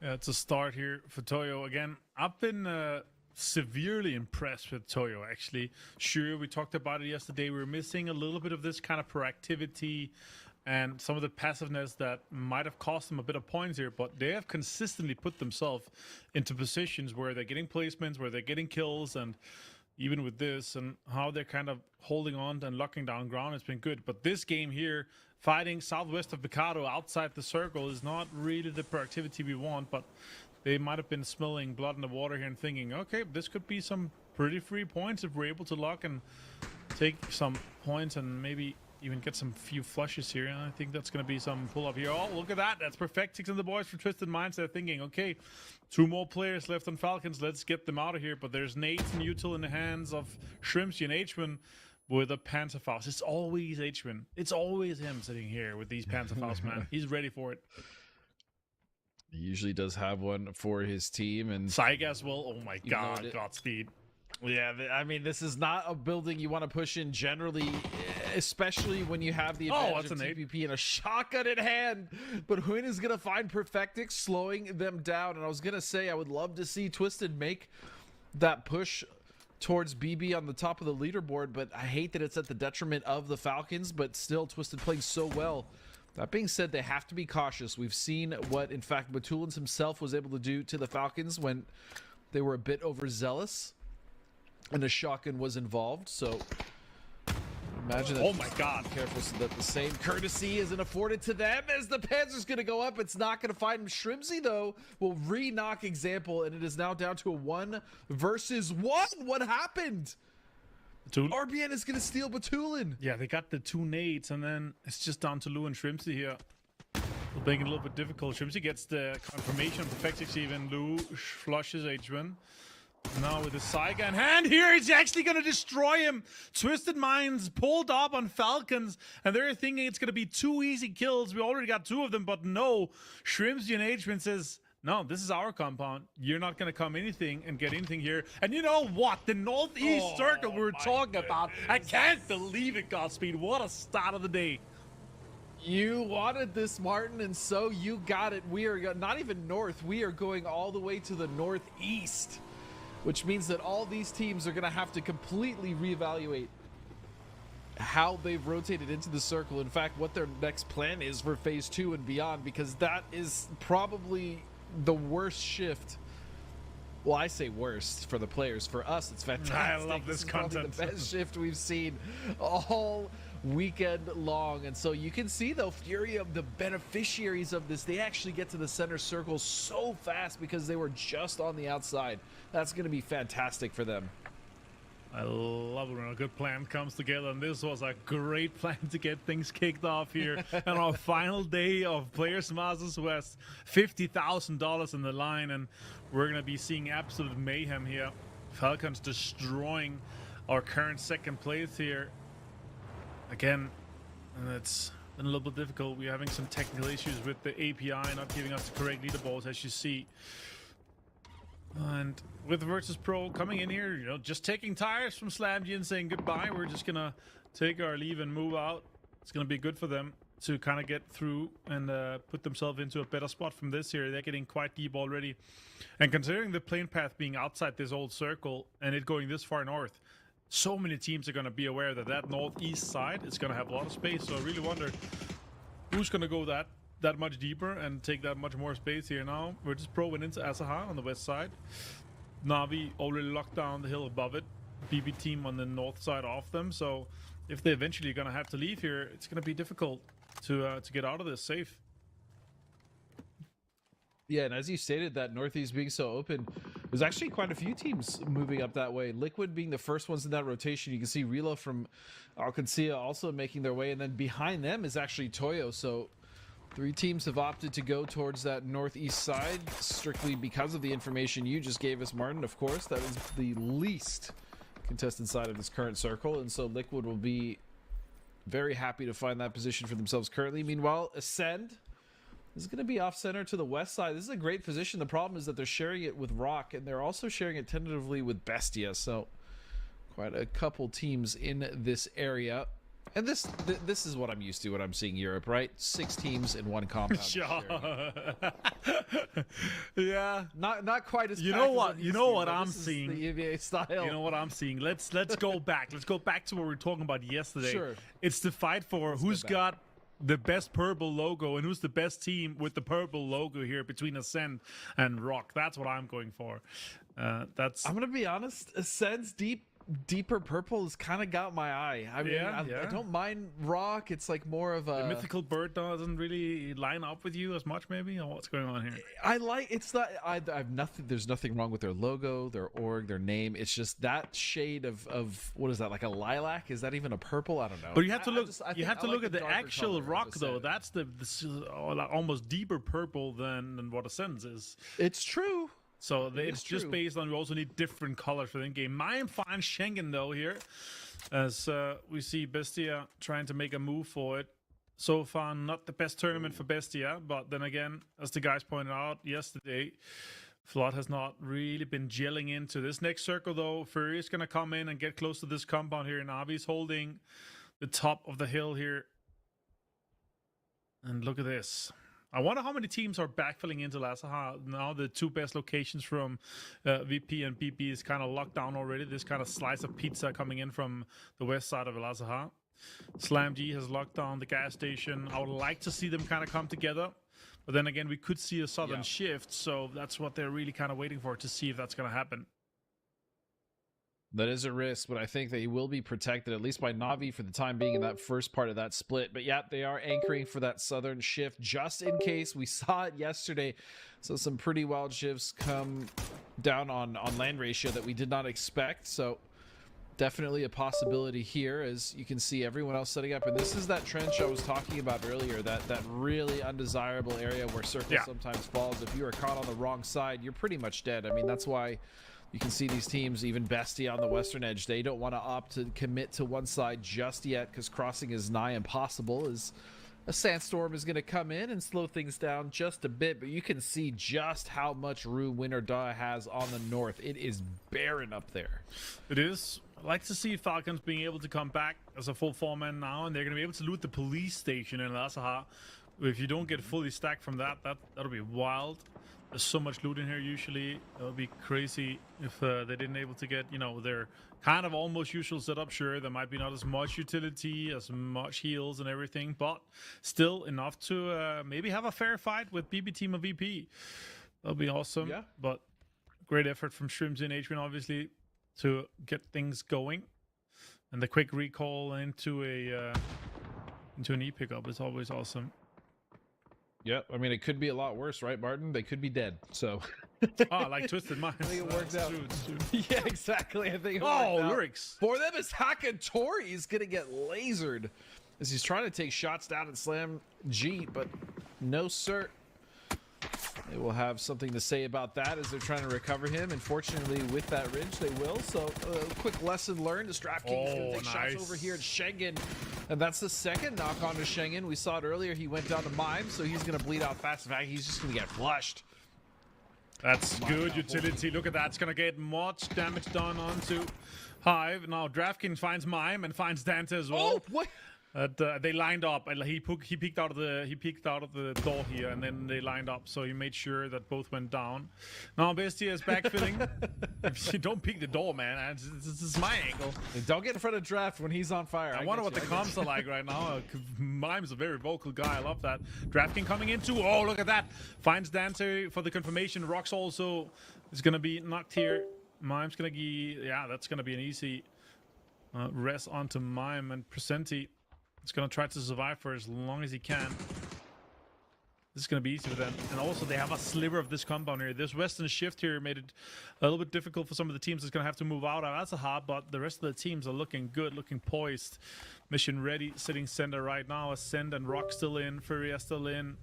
The gas station, Slam G, they all got back together with the team there. Now, Presenti, can you do something here? Can you make moves? Can you change your current last plays on the leaderboard?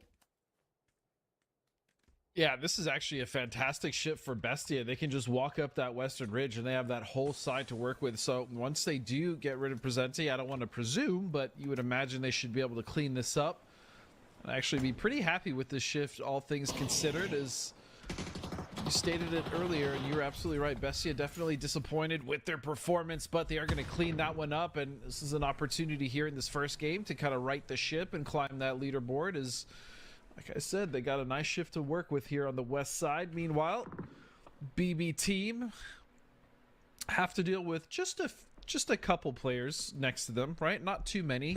Not like there's about 4 teams worth of players here in this There's 20 people. section. Also, in case you didn't know, they're not even in circles, so this is going to be an absolute mess on the east side for these teams to get the hell out of El Azhar. I really like Toyo's moves here, man. Going into the southern side, saying, okay, there's probably going to be a team here that's going to have the left, some of the compounds here. It's it's really coherent and smart. Then we're a little bit asking for it, right? The proactivity we want to see from them, and that's really what they've been setting up for here. They could have a decent game from this position here, so I like that. Shots coming in from Tickleton, though, finds Cowboy, and he goes down to the circle. This is going to be really rough for these teams trying to get out of this. BB team is going to get held by Na'Vi. VP is going to get held from Na'Vi. SlamG is looking good inside the gas station, but Na'Vi trying to clean up, trying to get the points that all these teams are leaving behind with this here, like moving in the zone. It's 3 damage per second currently. More shots coming in here, connecting. Oh my god, Hackatari finding Lookarooks. Filfer is gone down as well, confirmed as well. Oh, good shots too from Ferris. Continues to do tons of damage, but Nixie finds Hackatari. They're gonna have to get a res going quickly. And BB team, even with Molotov being low, they're gonna have to try to make a push onto Na'Vi right now. And I really love this positioning from Na'Vi, anticipating the teams coming out so that they can get these kills. And James said it best, Ferris really has been stepping up even more and more. No way it goes back down south. That is unreal. So this often I explain is my least favorite circle ever to play. I think this is one of the hardest circles on this map, bar none. I don't think there's really many worse circles. If you have to cross this road, whether you go from north to south or vice versa, you are pretty much out of luck. You're SOL. It is so difficult to cross because these sides are so open and they face each other. And you can just see these angles as Capitan is going to find Corexi, and now Na'Vi have to make a choice. Do they stay up on the north or they make the cross to the south? I imagine they'll probably stay up here. Extends finding the headshot onto Capitan. Now Hackatari is saying, you know what, there's going to be 2 kills down here. Let me try and go down and confirm the more nades being thrown. That's a decent nade. It's going to confirm Nixie and Beanie, because then's got the bleed out on Beanie, obviously, from the rest before. Benya still inside this, actually being spotted. Hackatari immediately just zones onto him. Half a 3 vest and no helmet, doesn't care, doesn't matter. 25 bullets in the MK and 42 in the AUG. He does not have anything to reload.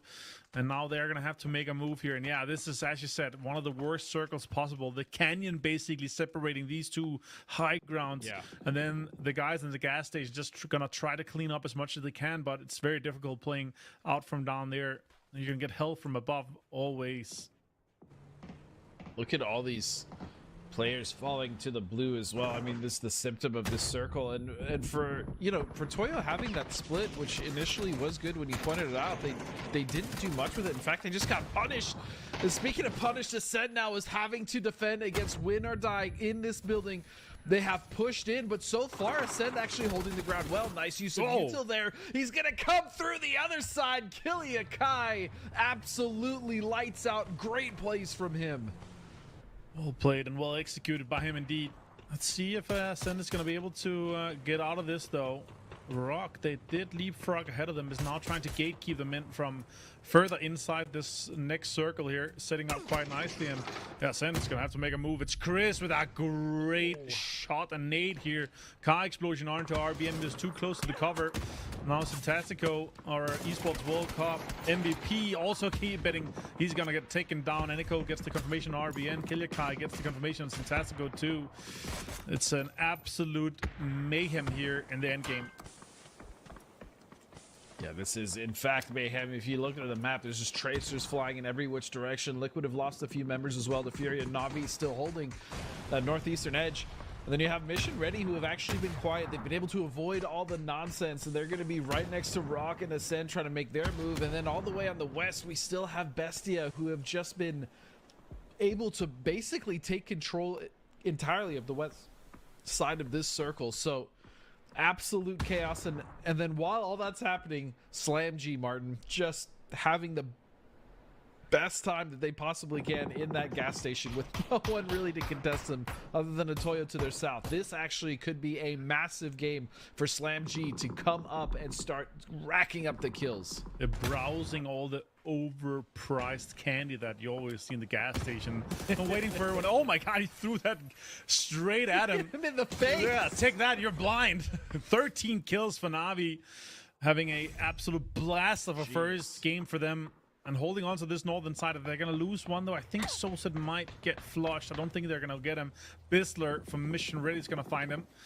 But 5 kills for Favor is already looking good here. Killerkai trying to get some more out of this. Flood got knocked here, but Drafkin got the confirmation on him. Ascend is going to be the first team to get a placement point here. Eliminated on 6th place. Bestia on this southwest side, though. Now with the next circle moving a little bit further east, still having both high grounds in play and the full gas station too. Yeah, Bestia have so much room to work with, and that was because they took that spot early. They got rid of... I mean, we just watched... Who's the team they got rid of down there in the southwest that were with them? Oh my god, I'm blanking. Toyo? Regardless. No, it wasn't Toyo. Regardless, Bestia now continuing to look for more kills, because, I mean, here's the thing. They can basically opt to just go north push and take down Mission Ready, but... they don't have any information. That's the problem. The only team they really are 100% certain of is Slam G, and that gas station is Na'Vi now hunkering down, and they've been just racking him kill after kill. You have to imagine they've been able to at least replenish some of their ammo as well as vest and helmet, as we did see Soset earlier was rocking no helmet for quite a while before he went down, so quite a few crates for them to replenish. Is Mission Ready, like I said, they really haven't had to do much fortunately up to this point, but they do need to start getting some kills, as it looks like Vinny is gonna I thought they nerfed that. Okay, so that was so fast. The rest of his team, the bagging in the cars was supposed to be nerfed, but he was backing up so quickly. His driving skills through the roof here. Bestia actually setting up quite nicely. I like this ridge here, but the question is really, was this too steep? Like, they're gonna need a western hardship for them to be in the next one here. Not really sure if that's possible. Capitan finds Bistler as Toyo on the other side, on the south side of this canyon here, doing a lot of damage. Right now, there's a 60% majority on the northern side, and in this circle here, how far we've been. Mission Ready having this. BRDM is going to have quite the impact here. Look at that, just driving straight into Na'Vi. I just want a cue of the shock sound playing every time it comes slowly through the smoke. You know what I mean? Either the shark sound or the Benny Hill. That's not as much clown. It's more like it's the slow moving. He might jump out and attack you, but it's just coming. But it's Vox. That's true. He does this all the time, dude. Mission Ready does this all the time. Any chance that they have to abuse the BRDM, they will absolutely take it. I think you're right, though. I think the shark music, the Jaws music, so to speak, would be much more fitting here, as Hakatori, hold on a second, is gonna find Snakers, and Na'Vi are continuing to get knock after knock to try to get their insane kill count even higher, and that's gonna be a nice spray, but he still doesn't get it, Bizzler, so Na'Vi will continue to survive. 13 kills, Martin. That's crazy. This western hardship I was talking about was exactly what Bestia needed to potentially put themselves up further the leaderboard here, and so far, and with this, it's looking pretty good for them. Na'Vi with this game is gonna chase down and actually join the triple digits, I believe, with Twisted Minds. And yeah, that'll be crazy. Now Mission Ready, making moves, but Extends trying to say no. That was a great bait car. Just checking a little bit of shots there. I like that. That's very smart. Now Vox, he actually gets set up for the BRDM having a little bit of cover here, but it kind of leaves them very, very congested and close to each other. Now with a few nades in hand, Extends running at it.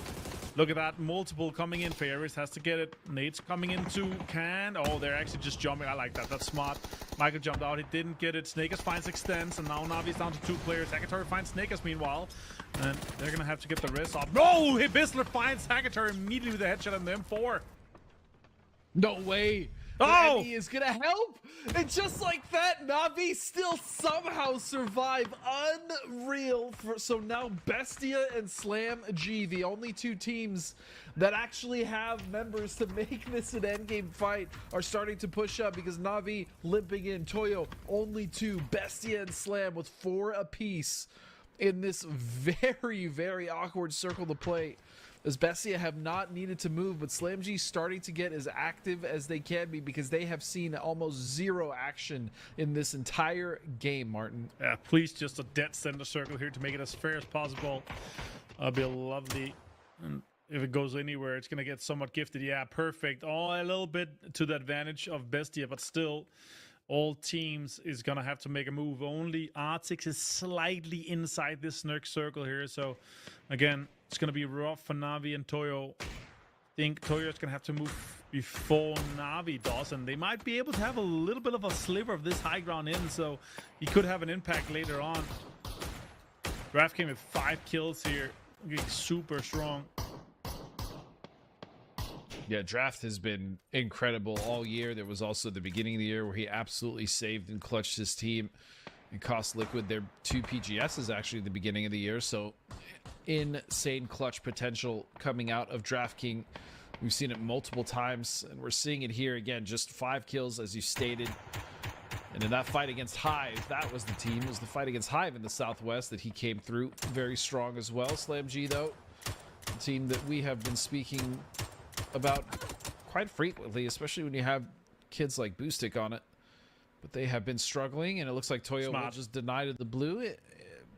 Not bad, considering that the teams alive around them could be making a push for their position. As now Bestia is activated. Now they're going towards the last member of Na'Vi. It's just Ferris all by his little lonesome. I say that, but he has 6 kills to his name. 15 kills for Na'Vi now as Ferris can sleep well. They did enough. That was an insane game for Na'Vi, and now it is up to the 4-on-4 of Bestia versus SlamG. Steve Will, my sweet prince. Great effort for Na'Vi here, but yeah, let's see. Can DraftKings get even more kills here? If he gets 2 more kills, he's going to get a Predator medal in ranked, but that'd be cool to see. If he's going to be able to close this one out here. 7 total for Bestia. 2 nades still on Flood. That could actually have quite the impact here with this Ridge that they're running on right now. Maybe he's waiting just a little bit longer to see if they're going to go even closer to each other. This off angle is also a potential to have an impact here, but let's see if Mime is going to have that. I think he's closer to the center of the circle than anyone from SlamG too. SlamG also nade in hand, or nade in the pocket for Mogul, but only 68 HP, 3 bandies, no first aids, no stims. Yeah. He's going to have a rough time with this only being 2/3 of his max HP. And I'm curious when they actually started to rotate, because if you look at all of SlamG, they're actually very light on util and heals. So I feel like they just got in, they rotated, they happened to get a good position and just stayed there, but they're now coming over. Arnix is gonna get 2 off the rip. Boostia will get one, a Boostic, and that will be it. Bestia just gets erased in the matter of seconds. Man, what a crazy fight that was in the end. But Na'Vi, the big story coming out of this game with 15 kills and a top 4 placement, that is going to be huge. And as you said, that is going to put them up in the triple-digit club, which means the hunt is on. Mine's going out early. They might have to be careful, yeah. The hunt is on, man. And also the fight for a potential 2nd place is on, but man, if Na'Vi continues this, they could also be in that contest to hunt down BB Team. Rough game, they got some kills here for BB Team, but rough game for them still. It's not the double digits we've been used to seeing from them. I'd still love to see them break that 200 points bracket or even close this one out after that crazy first start here. But what a fantastic game to start things with here, Godspeed. An insane Miramar, right? They're so explosive. It was a wonderful game, and I don't mean this to be mean, but because our top teams didn't do well, right? Because Twisted went for that wipe on Falcons and they got wiped themselves. Because BB Team didn't do well, that means that the leaderboard, as you stated, is going to be much more open for these teams to try to catch up, and that's indeed what they need to do because BB Team still holds.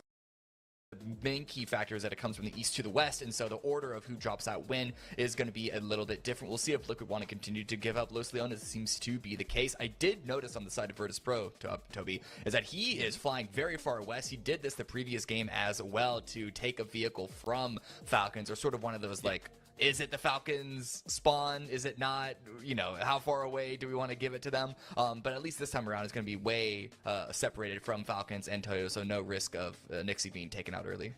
No, I mean, VP will always happily stretch. If you give them any space for free, they'll go take it. And for Nixie, yes, he lands there to take a car as well, but he might as well just stop and loot there too. I mean, now you have a player, in case the circle goes west, closer to your position you're going to. And I mean, in this case in particular, Nixie being here on the west already is absolutely incredible, because that's VP. I mean, effectively having to, like, they can skip 2 or 3 checkpoints on their scouting and come west once the circle's popped. Yeah, but I have to say, I saw a couple of shots come out from Liquid members. I don't think they're quite as far south this time as they were, so it could be an early fight once again, Liquid versus Virtus Pro. Maybe. One day you'd expect them to run into each other with these kinds of drops, wouldn't you, as Nixie's coming on back. But anyway, thank you very much, gentlemen. Time to head over to the commentators. Vanguard, who's got big energy today, is going to be with good old Godspeed. Yes, thank you so much, guys, and thank you so much for the desk for breaking this one down here. As Toby was trying to not get a island circle for us, I'm completely grateful for that. This western circle here is quite difficult. You can see here, Godspeed, the majority of the teams jumped out early.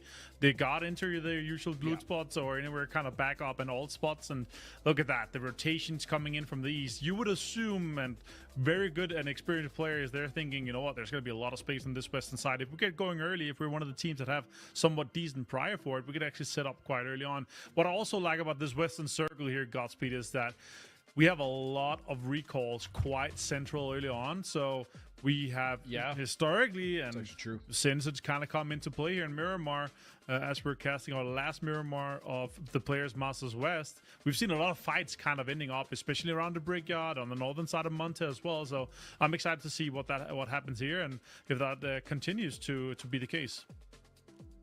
Yeah, I mean, even though in Master, in the finals at least, we've seen most of our circles in Miramar go towards the north or the northeast.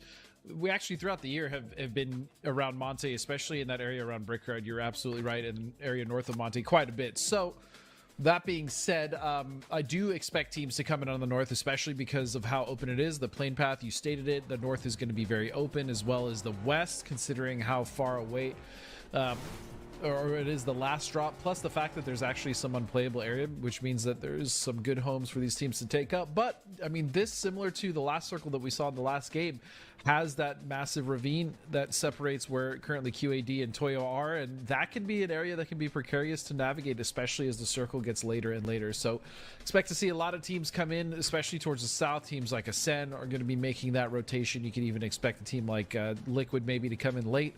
But the issue isn't getting into the circle, right, Avenger? The issue becomes, how do you deal with all these teams in the different elevations around Monte once everyone is situated? Yeah, it's definitely one of the biggest issues here. Is also, again, the compounds that you're kind of locking down somewhat towards the central. If you go too greedy about it, you're not going to be able to back each other up. There's a lot of kind of counterplays on the ridges too. Now, Liquid, they are trying to infiltrate Los Leones just a little bit here. Maybe try to log out Nixie. Might have some info that he's here.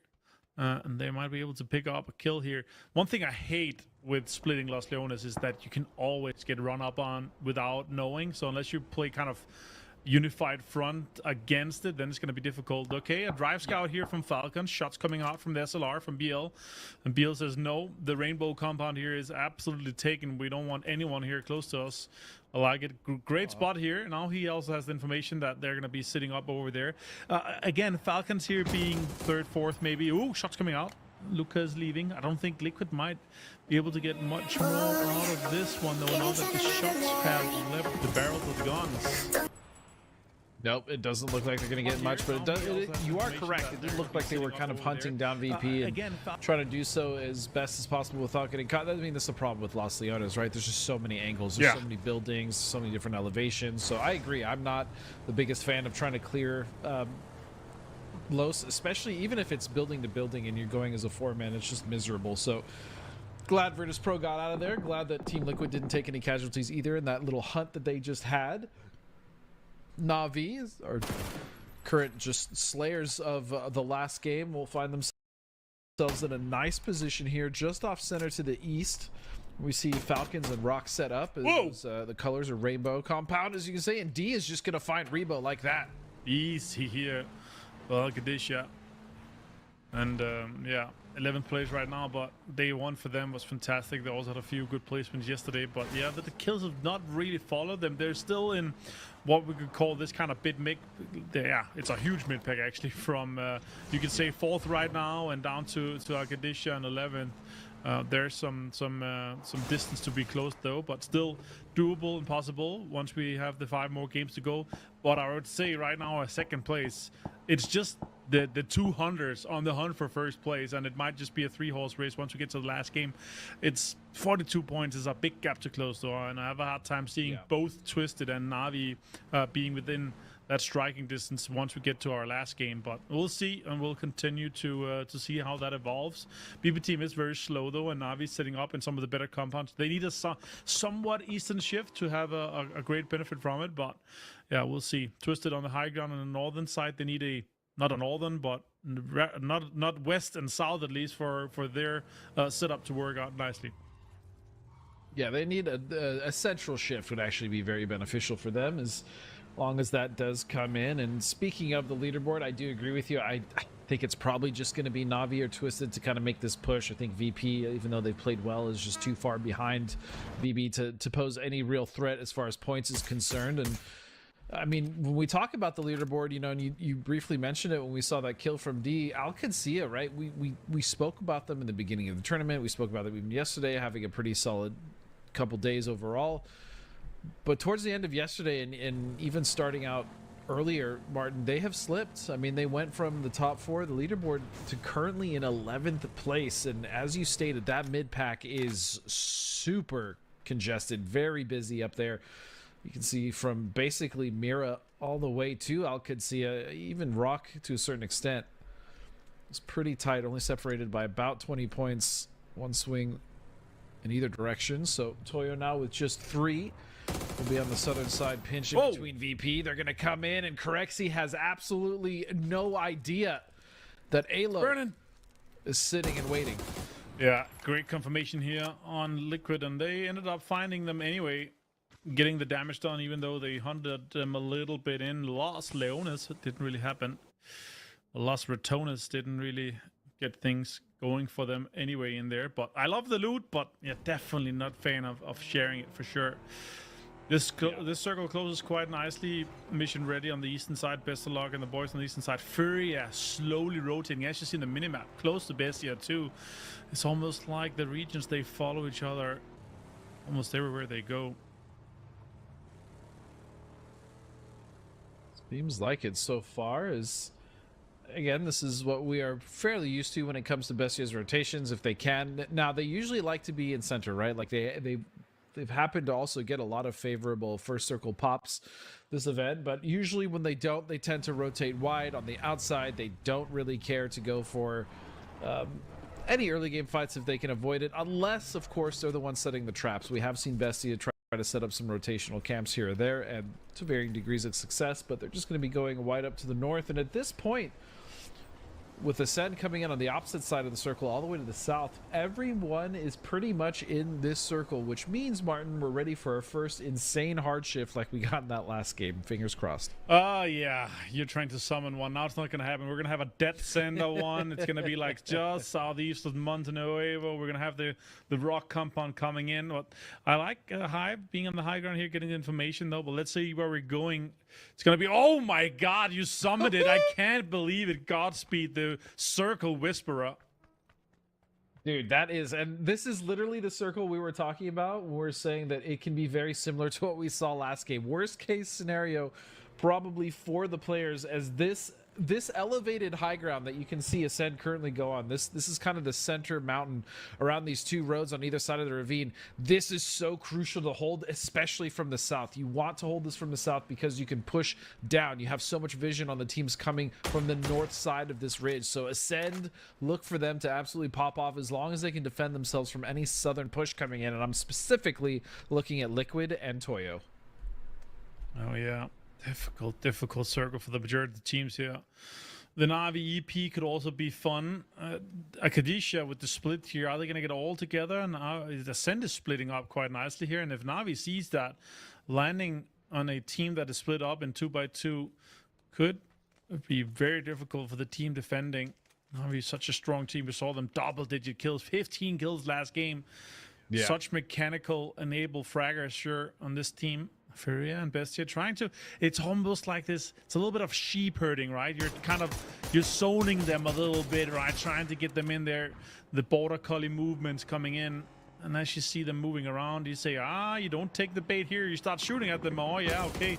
We don't want these guys too close. You try to get around it. I really like that this kind of high-level strategy with cars moving. You can get so much information if you just do the right moves while in the car, getting close to compounds, kind of scouting, drive scouting it. If you get too close, you can kind of pull that out. Na'Vi getting on the high ground here. That's great effort for them. So much damage could have been done, but they took none of it. The fact that they made it to this spot, arguably one of the best positions in this circle, off of an E pickup, basically out of the circle with no information, that could not have been a better case scenario for Na'Vi, even if they would have tried. So fantastic for them. And to your point, I also agree. I love when teams do set up those kind of rotational camps. And again, it's hurting, right? They're just hurting them in a direction. Sometimes they'll hurt multiple teams in the same direction, cause a fight, and then even get the third party knock. So very smart stuff there, as we can see. But moving back to Al Qudsi, I am curious how long this split can last, Martin. Is right now they are being protected by Ace, Na'Vi, as well as others on either side, but you have to imagine that if a team does just go for it, that is going to put one of these two of the split in jeopardy. Yep, for sure. Also, 15 or so % on the western side does not have any play-in effect, but it doesn't move away until Circle 4, so we could still see a shift where we still have a lot of unplayable. And even the small compounds on that western side is actually somewhat playable. You see the high ground here that SlamB managed to grab. It's a pretty good defensive spot to get until you see that next circle kind of pop, and then you can move from there. If they get a northern shift, they can even stay for a while. Skraken, oh my god, he did not connect that. Shots coming in too, and he does get him down, but Skraken is gonna be down to 25 HP and have to heal quite quickly. Oh my god, the angle, good shots come in. Posa gets Bistler too. Michael did get the confirmation on Counsin though, but yeah, difficult situation here for Mission Ready on this northern side of this circle. Very nice play there from Furia. They do lose one, but as you stated, they were able to get the second as Posa popped up, got that knock. I still don't know where that Panzer went from. That was shot by Kraken, so I'm not going to fault him for that one. It looked like it just disappeared. As Furia not really taking the fight to Mission Ready. In fact, they have a big advantage now as they're continuing to push. And look at that hard shift. It's going to go all the way to the south. And look at the split from Ascend. I am certain they're not going to be able to hold a 1-1-1-1 that long in this circle, as Kraken now has to be careful as Mission Ready is trying to retaliate, Martin. A southwest circle into a southwest circle again. That's just absolute torture to see some of these teams here trying to make it difficult on this last Miram here. Kraken trying to backfill Snakers. He's going to get a swing around and get a quiet opening knock here. He didn't reload his gun though. Snakers going to turn on him and take him down. Furia falling apart slowly here on Mission Ready. Oh, Michael as well. Big mistake! What is going on? This was a fight that Furia had almost been locked in for themselves, and so Gizera will have to step up in this 1v1 to save his team in a fight that they should have won, but Snakers will steal it back. Furia will fall. Unbelievable. Great points here for Mission Ready, trying to hold on to this 5th spot here, trying to be the best team out of the Americas in this lobby. Now we see Twisted Minds, after having to chase Circle twice now with a buggy and a 2-seater, the classic vehicle for Betulins on Miramar, to try to get in and get things rolling. Can they get in and maybe get some more information on this eastern side? It's difficult because you would say that the center canyon is kind of the one that the team should be prioritizing right now. It's going to be difficult to cross the road once we get into the later stages of the game here, Godspeed.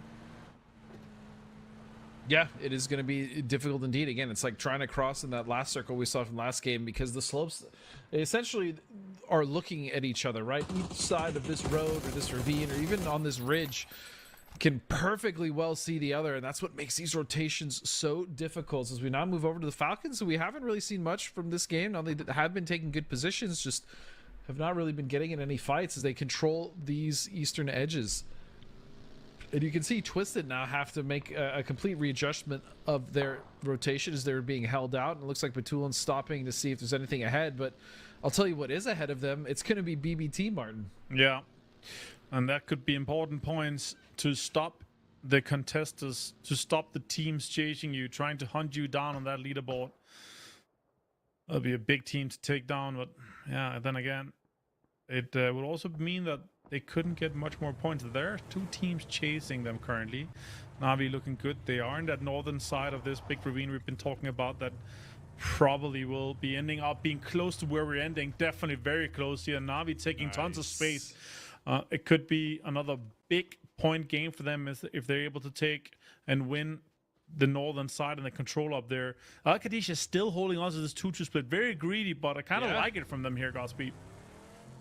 Yeah, but there's really no one in any position to punish them. That's the thing. And I think they realize that, knowing that there's going to be multiple teams surrounding them. And why not? I mean, if they can continue to take the space, they will. BL in the distance will find Shrimzy. And it's actually going to be so set to steal that away. So Falcons will lose 1.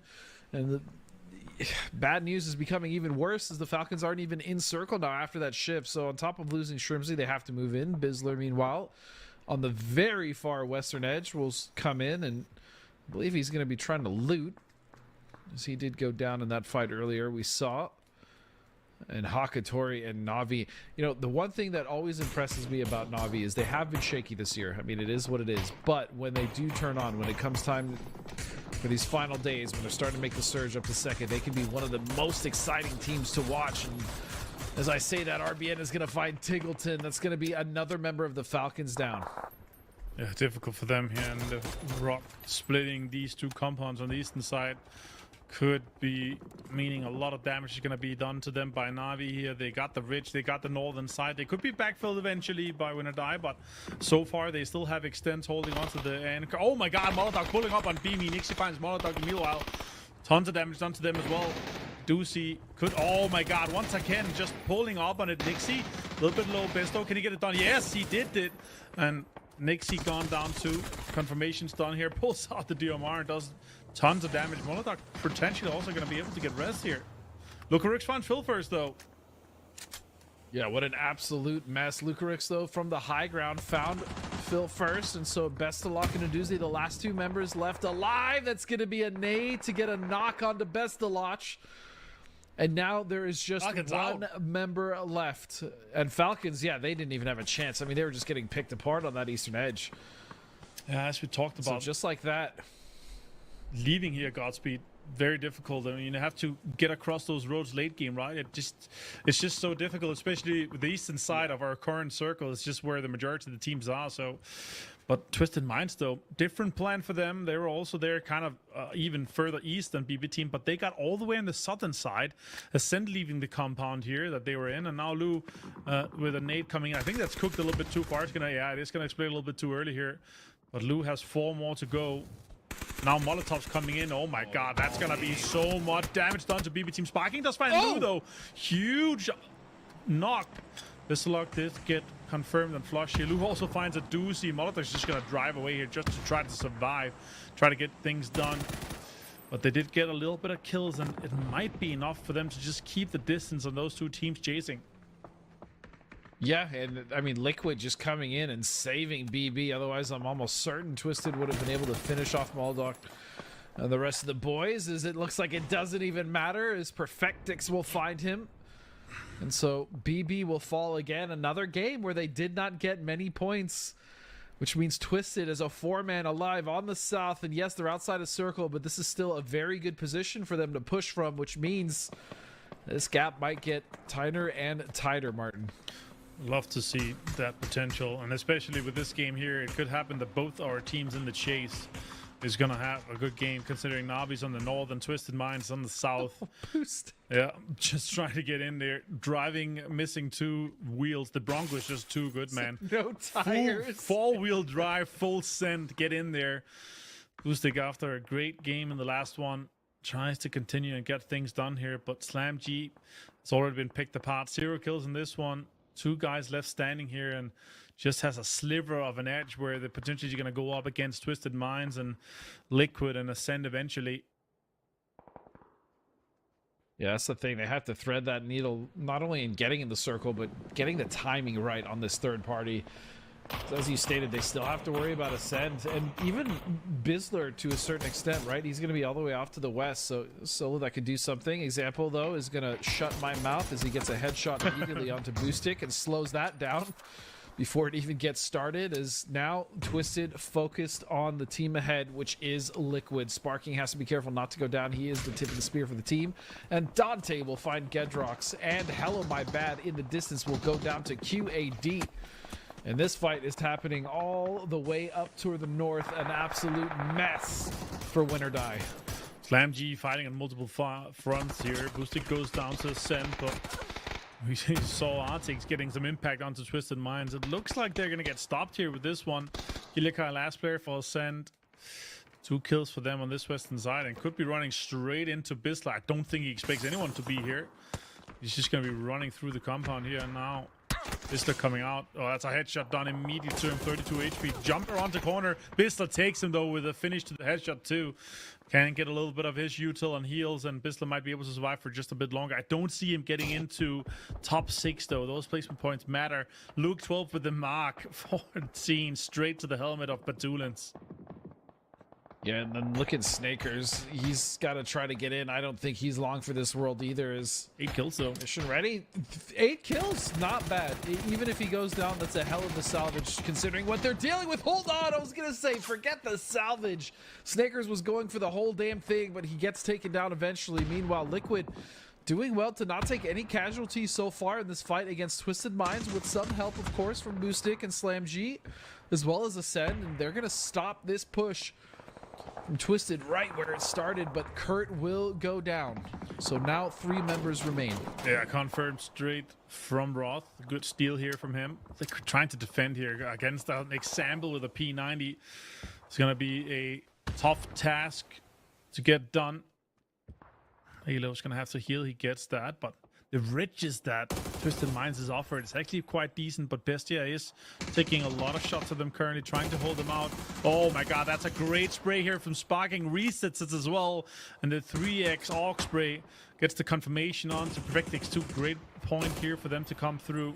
Be great for if they could get 3 guys alive and get into the southern side of the circle, getting examples done. That is a great start for it. I think the P90 is also even able to be picked up. Oh, yeah, they should have a P90 Akatori, dude. Na'Vi only have 1 kill right now, but again, they have been so active on this east side, and that's the thing I love about Na'Vi. Even though sometimes it gets them in trouble and it doesn't work, I love that they are willing to hunt kills. No team will hunt kills when they're behind the way that I've seen Na'Vi do it, and that's why they've been able to climb the leaderboard the way that they have, especially coming off of yesterday. So even though this team is inconsistent as all hell sometimes, I absolutely love watching how active they can get. Yeah, for sure. Bestia Flawed with a good nade here onto Hive.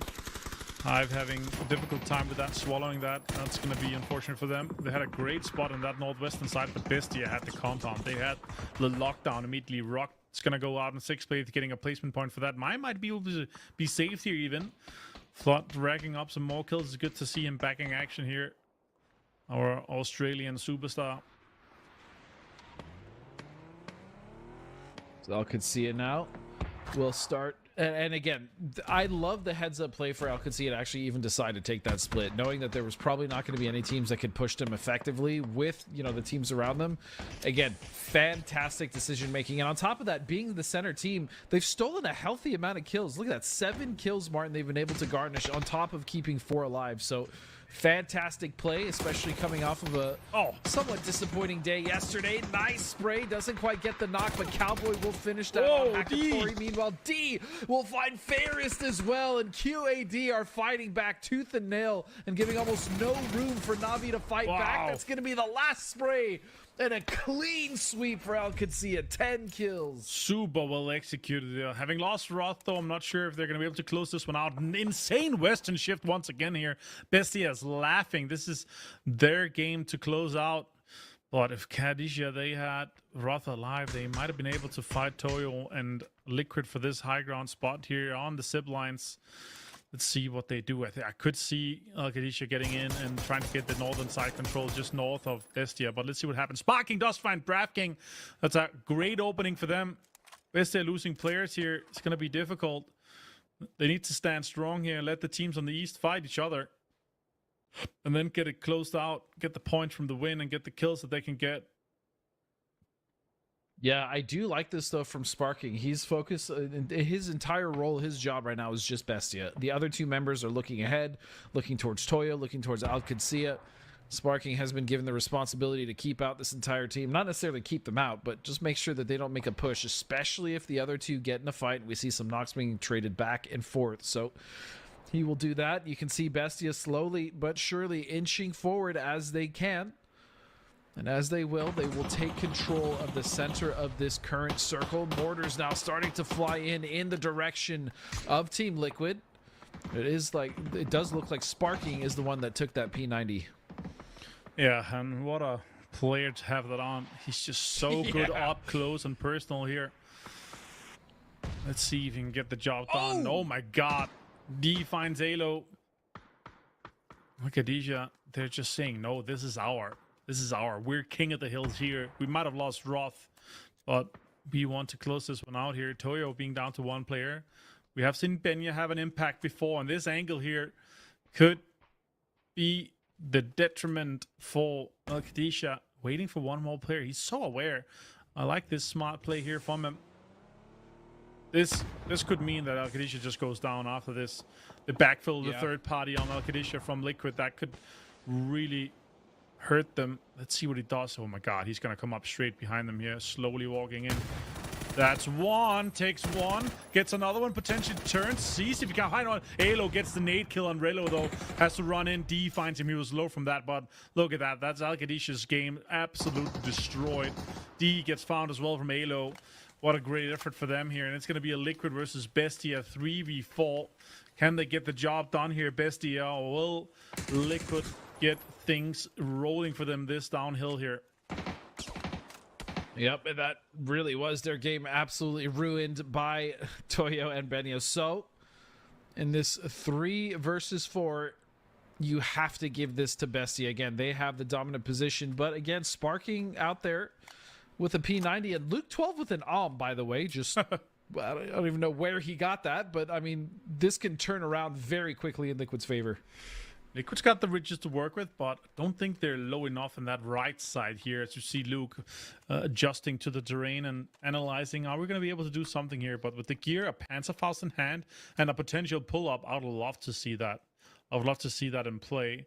I think they're leaving Sparking on the high ground here with the P90. Maybe if someone peeks, he's going to be able to get a quick knock on them. I like this play here. A potential setup for Liquid versus Bestia. Would have he did it. Maybe use the AWM a bit more, but it doesn't even matter as Alo is going to come right out. This is a bad angle for the Panzer, though. He gets it anyways before he gets knocked. And oh so my Luke god. 12, and look at this sandwich, though, from Liquid.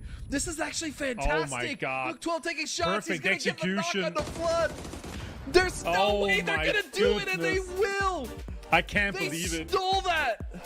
Liquid, just so well done here, Godspeed. 12 kills for them. What a fantastic play. Leave a guy in the high ground here. Make sure that if they start moving or doing anything towards this counter push from them, then they just got the opening knock. And then a Panzerfaust, a dirty knock to get things rolling here for them. What a great play. They just completely turned that around, took the car, basically making a Liquid sandwich onto Bestia. And they were the 4. They had the advantage. There were 4 guys alive, Godspeed. They did.